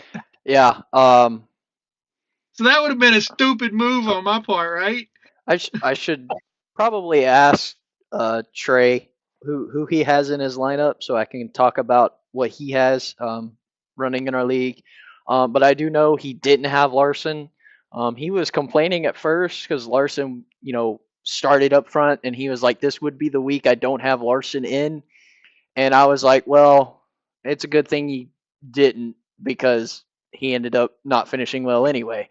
So I do know, even though he's a big Kyle Larson fan, he did not have Larson in his lineup this week, which was kind of a shocker. But you can only use them 10 times. He can only use them 10 times. So yeah, well, so gotta, the head to head, I won. I won Byron versus Hamlin. Totally blew the Bowman and Bell, but I didn't expect either one of them to have the luck that they had. And Brad, nope, Joey beat Brad too, so I lost that one.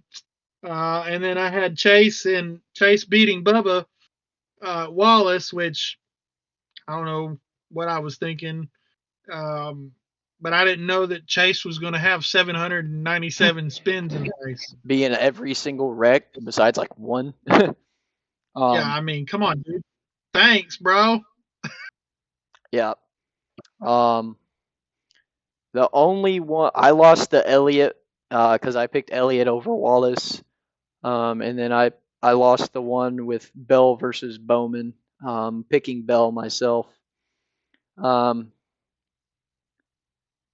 Those are interesting. Just the the 1v1s there, thinking who's going to finish better, and then you could think, oh well, it's obvious it'd be this guy, and then you'd be completely wrong. So it's kind of interesting how they include that with the fantasy league on the NASCAR app as well. Yeah, that's cool. We'll have to get Trey on here someday and just have him join us for a show. He really wants to be on. I will talk to you off camera about a good time I think he could be on. I do know he's going to the Indy 500 in person. Yes.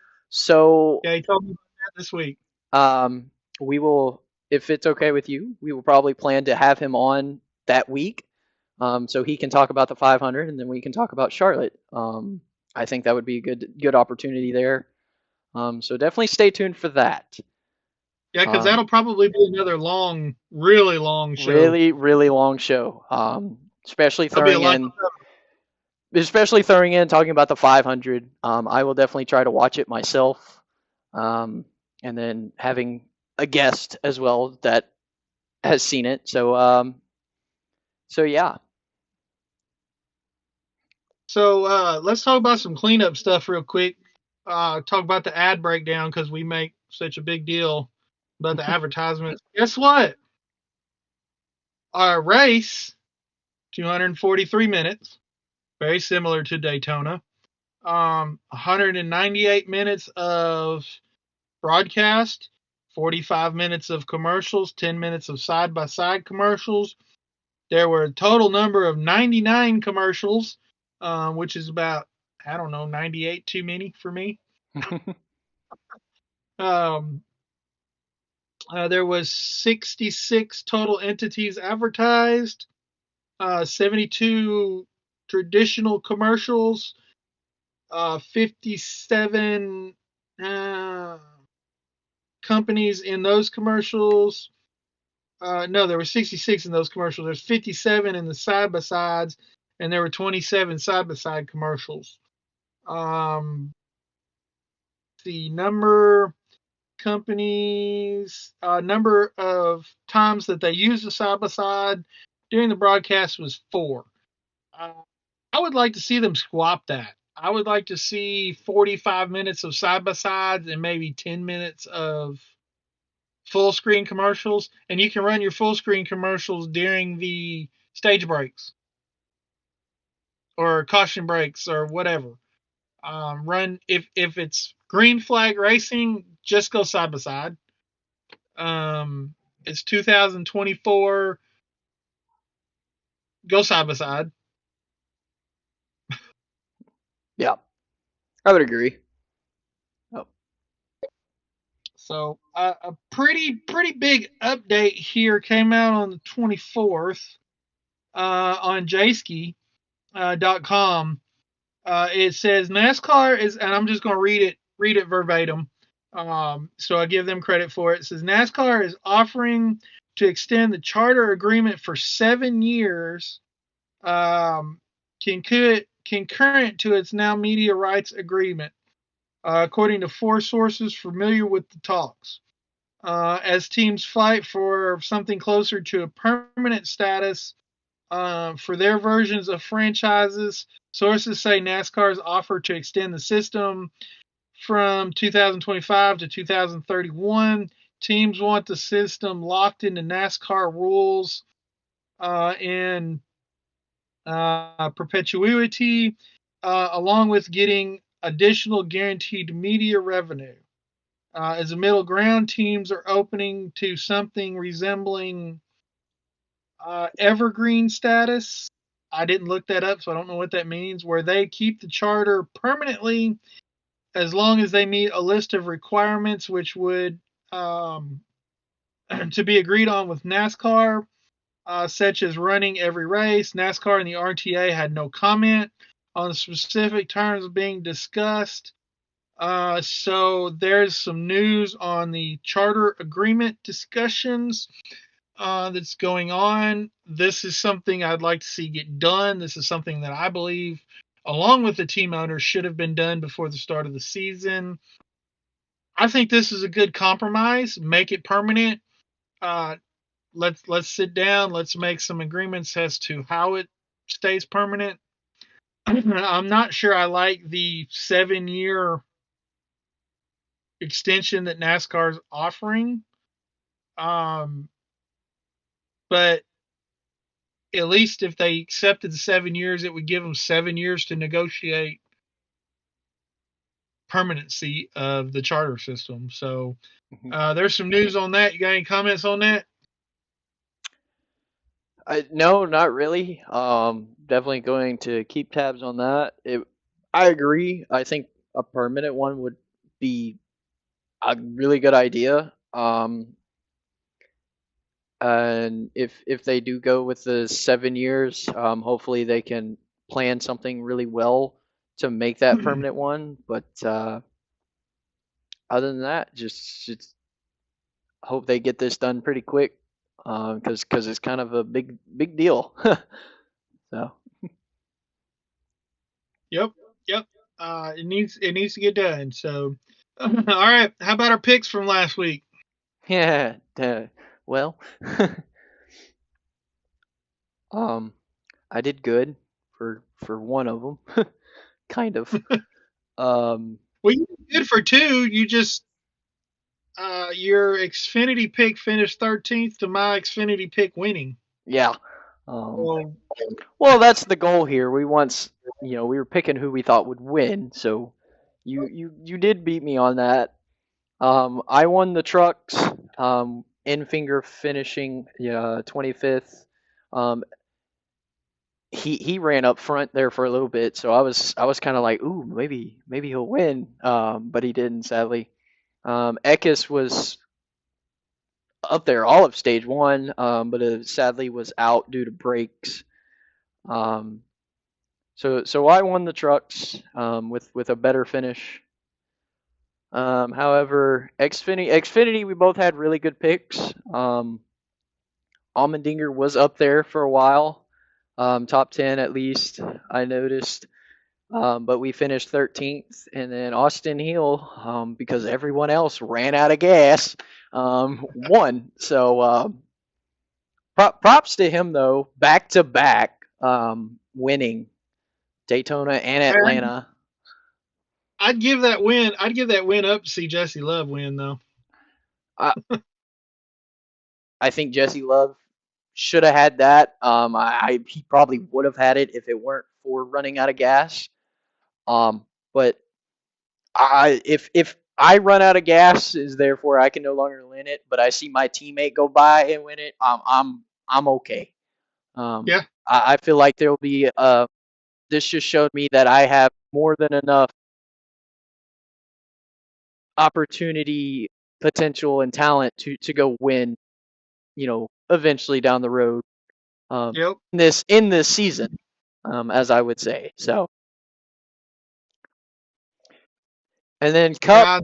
God, Go ahead. Cup was just to see who finished, and neither one of them finished. Cup was a massacre. um, I picked Gregson. Sadly, um, he started well. I guess I could say. Yeah, Caught till up then too. till lap two, of course. Getting caught up in that very first caution. Um, it took them out. They tried to keep the car going, but it wasn't working. So he finished dead last, pretty much. Logano lasted a while until he was taken out him as well, um, finishing 28th. So you also won Cup. Kind of a shocker how that planned out because like we both said, Cup race was just it was a lot of caution laps, a lot of wrecked cars. They said there were only when they mentioned it, there were only 7 cars that hadn't been in a wreck, and then that list got shorter after they said that. Um, so it's currently 2-1. You leading. Um, but I guess we get to talk about Vegas now. Yep. Some. Well, we'll start with the Xfinity race. There's no truck race this weekend. Austin Hill won last year. Top 5 last year were Austin Hill, Justin Allgaier, Chandler Smith, Kyle Busch, and Josh Berry.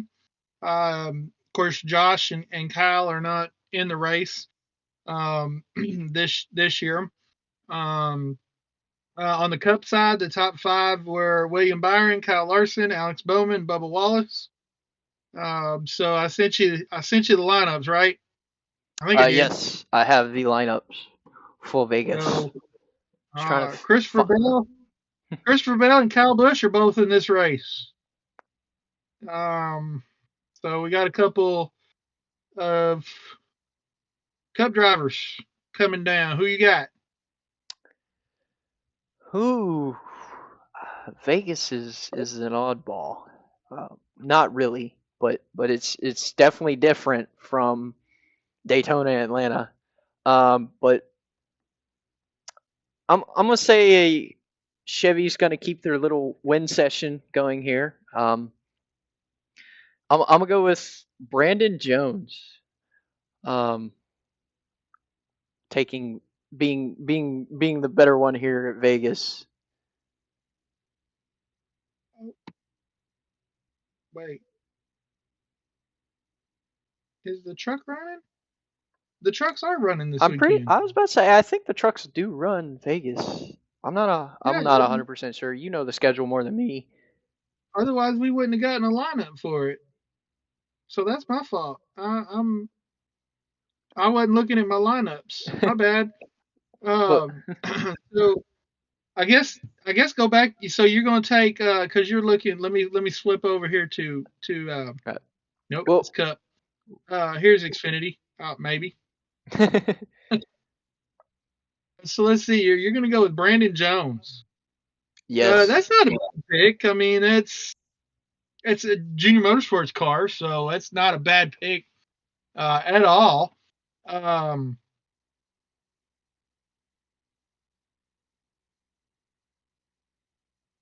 see, I don't. There's no Cup guys this weekend in Xfinity.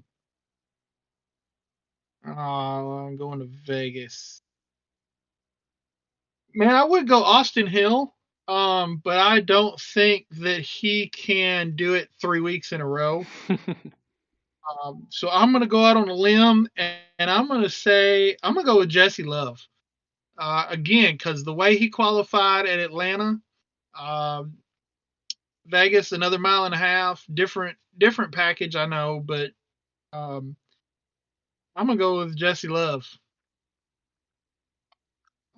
No, for my pick. I would still say that's a really good pick. I mean, he's different package, but RCR right now has momentum. Um, and then he just had a humongous performance at Atlanta, so he's got momentum. He's like, I know I can do this. So I Yep. would say that's also a good pick. So now we'll All backtrack right, to the so let's truck. to the truck. Yeah, that's what I was looking at. I was like, well, Christopher Bell and Kyle Busch are in. Wait, I guess the trucks are running. So who you got in the truck?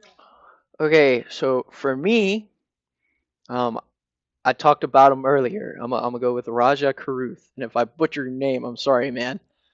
With that 71 No. Spire truck,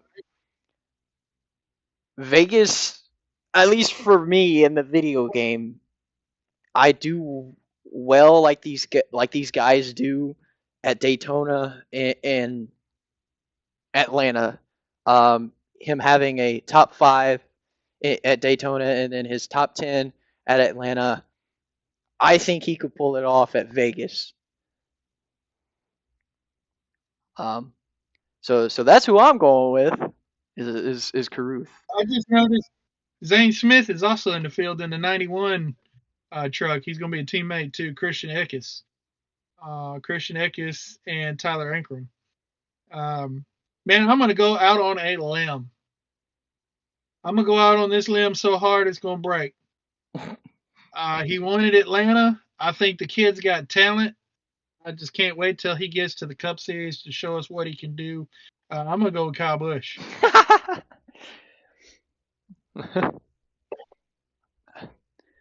Okay, I'd say that's a very firm a limb you're stepping on there. So I think you're okay. Yeah, I um, mean, come on, Kyle Busch. He's the most winningest driver in the Truck Series. He's the most winningest driver in the Xfinity Series. Um, he, when he's in the field in one of these lower series in quality equipment, he is a threat to win. There's no you ifs, ands, always or buts. you know he's there. That's the Yeah. biggest thing. And when you know he's there, you know he can pull it off. So Yep. All right. So now the big one. Remember, in Cup, you can only use the driver one time. So I used Logano. Um, you use Gregson, so they're out. And I really need to make a list of this. But so we got Las Vegas. Who you got?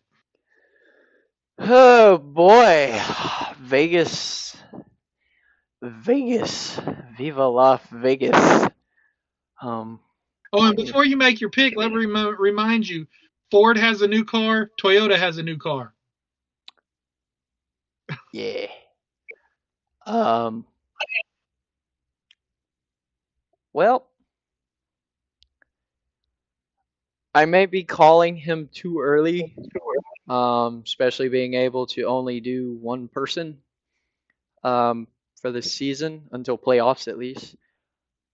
I'm going to say Denny Hamlin. Um, he's good at Vegas, so I would just that's all I got. I'm gonna say Hamlin. I'm gonna say Denny. So Well, we're thinking alike because I'm sitting here looking at two drivers, and I can't figure out which one I want to pick between Truex and Bubba Wallace. And I think for this race, I'm gonna have to go with Bubba. Um, if the Toyota is good, is as good on the mile and a half as Denny Hamlin seems to think they are on his actually Detrimental podcast, um, I've got to go with the Toyota. And these tracks on these particular mile and a half tracks that have this track is shaped very similar to Kansas. And Bubba has been lights out at Kansas. So I'm just going to have to say that I would save him for Kansas, but I think I'm going to save Reddick for Kansas. Just because the 45 team seems to be a step ahead of the 23 team at Kansas every time. yep. But So I I'm think going to go. Bubba's a good pick. Last year he finished fourth at Vegas. He's been in the top five both these previous weeks. You know he's very happy, very motivated by that. So I would say that's a very good pick.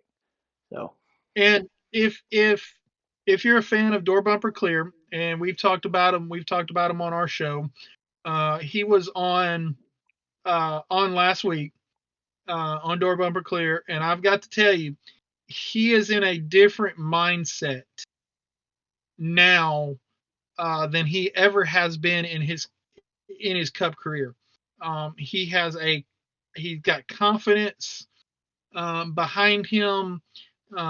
He's got family support. He's got his team support.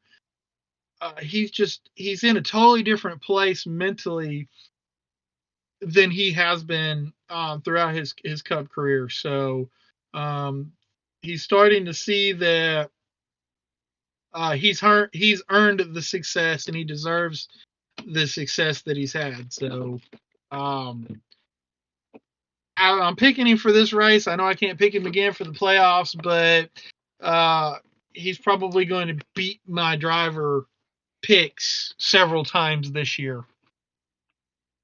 So, but I think this is where he gets it done. I think this is where he gets his season rolling.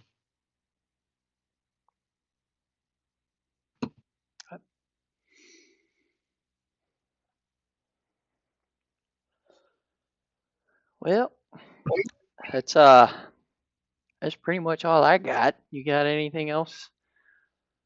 No, just if the trucks would clean it up a little bit, this whole weekend would have just been an absolutely amazing three races. Really impressed with the Cup race. Um, was skeptical. You remember how I was when they first started talking about paving it. I didn't think it would work. I will happily admit that I was wrong. And I can't wait to see what this track looks like in 2 or 3 years when it is all the news wearing off. Uh, it's absolutely like driving around on sand, like they've reached down the track. Um, and it might turn in NASCAR may go drifting here in a few years at Atlanta with this package in this track. So I'm looking forward to seeing what Atlanta produces over the next few years. Yeah, we definitely had an exciting weekend at Atlanta. Trucks need to step up a bit. We Xfinity and Cup showed out this weekend, and Trucks was just there, I guess. But overall, great weekend of racing. I got excited watching Xfinity and Cup for sure. So I'm looking forward to next week. So The real season starts next week. yeah, with Vegas intermediate track, it's not really where the draft comes in. It's more of a speed and handling for sure. Um, so well, if there's nothing else, we can go ahead and start wrapping up here. I'll let you, as usual, do the non-sponsoring shout-outs. And if any of you want to, please, we will happily let you sponsor us. Yes. So We will take your money and put it to good use. a very, very good use. So We go will on. not put it in our pockets. It will go back into the channel and into the work that we do. But yeah, if you want to step up and get your logo back here behind me or behind him or on a hat or shirt or something.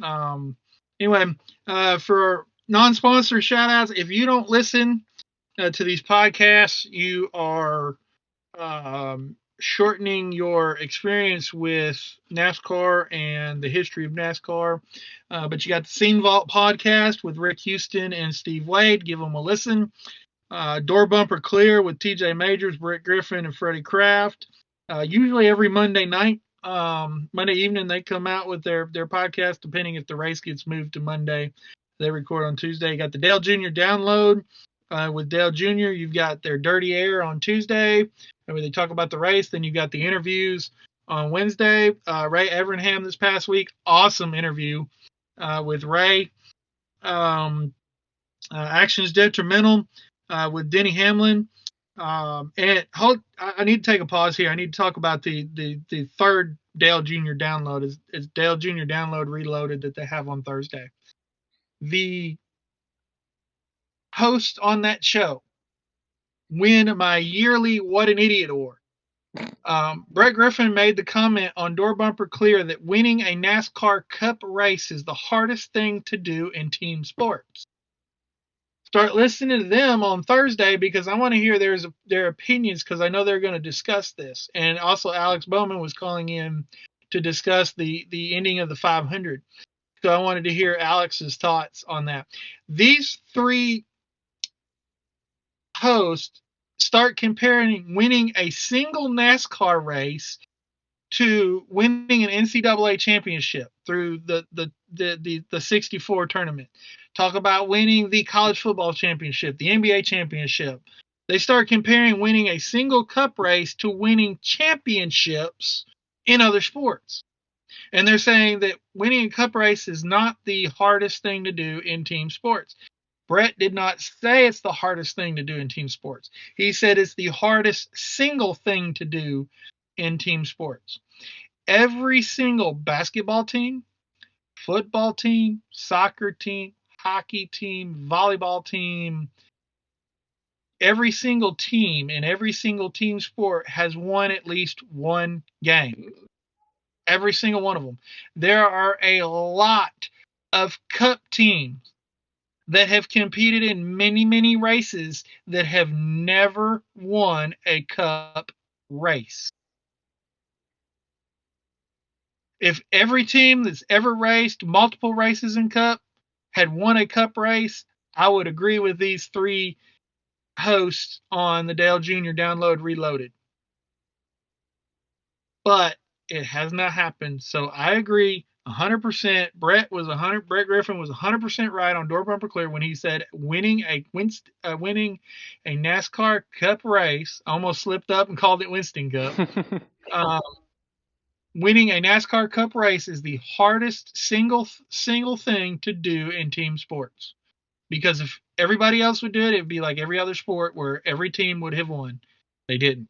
Anyway, sorry to go off track there, but when I read Dale Jr. Download behind Door Bumper Clear, I was like, I need to address this. I meant to put it in my notes to address earlier. But anyway, Accidental with Denny Hamlin. Have not had a chance to listen to this week's yet. It is out, so Denny gives good insight. He's got a segment on there that he calls NASCAR 101 where he goes over things that casual and new fans wouldn't know about the sport. So you got the Teardown with Jeff Gluck and Jordan Bianchi. Happy Hour with Kevin Harvick. I know he does a Tuesday show, but his Thursday show last week was the interview that he did with Kyle Busch at Daytona in its entirety. So I don't know if that's going to be a weekly thing, weekly interview thing that he does on Thursday. I'm not sure about that yet, but go back and listen to that Kyle Busch interview. It was a really good interview. Then on Twitter, X, whatever you want to call it, follow Bob Pockrass. Follow everybody that we've talked about so far because they're all great follows. But also, add Bob to your list, add Trey Ryan to your list, add Jayski to your list. Just excellent stats and information about the races every day. Bob Pockrass is the savior of Fox Sports when it comes to NASCAR because of the information that he's able to give out. And then get all of your diecasts at circlebdiecast.com. They've got all your pre-orders for your race winners up. They've got autographed versions of Daniel Suarez's Atlanta winning car up for pre-order. I believe there's Justin Marks and Daniel that signed those cars with the taco on the windshield if you want something unique. They also have a previously owned collection section, so cars that they've bought from collectors. They've got some DIN number ones. They've got some door numbers. They've got some prototypes that were previously owned. They've even got some custom cars on there that somebody took and made. So go and check them out. And man, those are the guys I want to sponsor. And they don't have to send us any money. Just help us to get a nice discount on some diecasts that we can start looking at here on the show. So make sure you go check them all out. Obviously, all their links will be down in the description down below. I also have included our own Twitter handles. So make sure you go check us out. We're constantly posting about the podcast and then conversations with some of these other people we've mentioned. We're talking to them all the time. So yeah, make sure you give them a follow. Make sure you check all the podcasts out. All really, really good podcasts. And then Circle B, of course, is amazing. I didn't realize I had a pre-owned section, so I might go browse through there and be like, I want this. But definitely check them out. They're also great with customer service. If you receive something broken or messed up, they will 100% fix it with no complaint there. So make sure you check them out. And then for our official sponsors, of course, make sure you check out Swift Grips. Basically, I'll get it out here in a minute. Analog covers for your game controllers, PlayStation, Xbox, Nintendo Switch, whatever you need. Any color, super comfy, super nice, sweat resistant. I believe they've started making those as well. So if you're super sweaty when it comes to something like Call of Duty, first off, calm down. It's just a video game, okay? But they're supposed to help with that as well. So you can use code SterlingRider for 10% off with Swift Grips. And also, you ever feel a little down throughout the day? You need Dubby, Jitterless Energy Blend. This stuff is great. I use it. My parents use it. I've got friends using it. Man, it's delicious. It's healthy. Tons of vitamins. No crash like a lot of other energy drinks will. I love it. I can't hype it up enough. This is my personal favorite. This is the Galaxy Grenade. They're actually I think they're almost out of these, so make sure you go if you want some, try and get some. They also have their hydration blend as well. If you're trying to go to the gym, stay hydrated while you're working out. Here you go. This is really good as well. This is still kind of new. This is their watermelon melanata. I don't know. I can't even say it because it's a long word.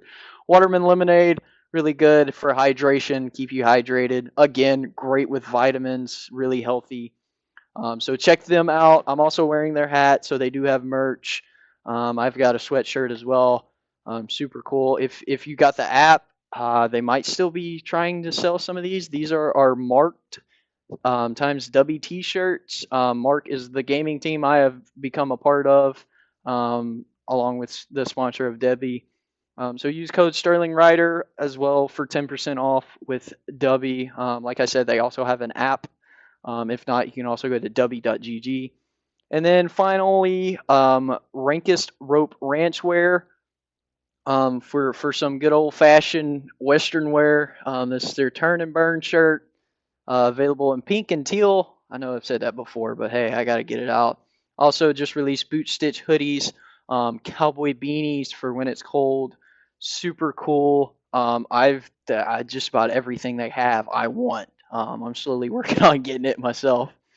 You can use code SilverDuke15 for 15% off with them. So thanks to all of those sponsors, and of course, thanks to all the non-sponsors. Circle B, if you want to sponsor us, we will happily take you. And then anyone else, like he said, we would put it towards the podcast, building it up, making it better. Because right now we're both on a computer. Hopefully it sounds good. So yeah, thank you guys. That was Atlanta. Another long episode. Hopefully it doesn't take as long as Daytona took to upload. But that's what happens when we get some really good racing. So that's all I got. You got anything else to say? That's it. Everybody have a good week, and we will see you after Vegas. Yeah, exactly what he said. Have a great week. We'll see you after Vegas. So, peace out. Right on. God bless.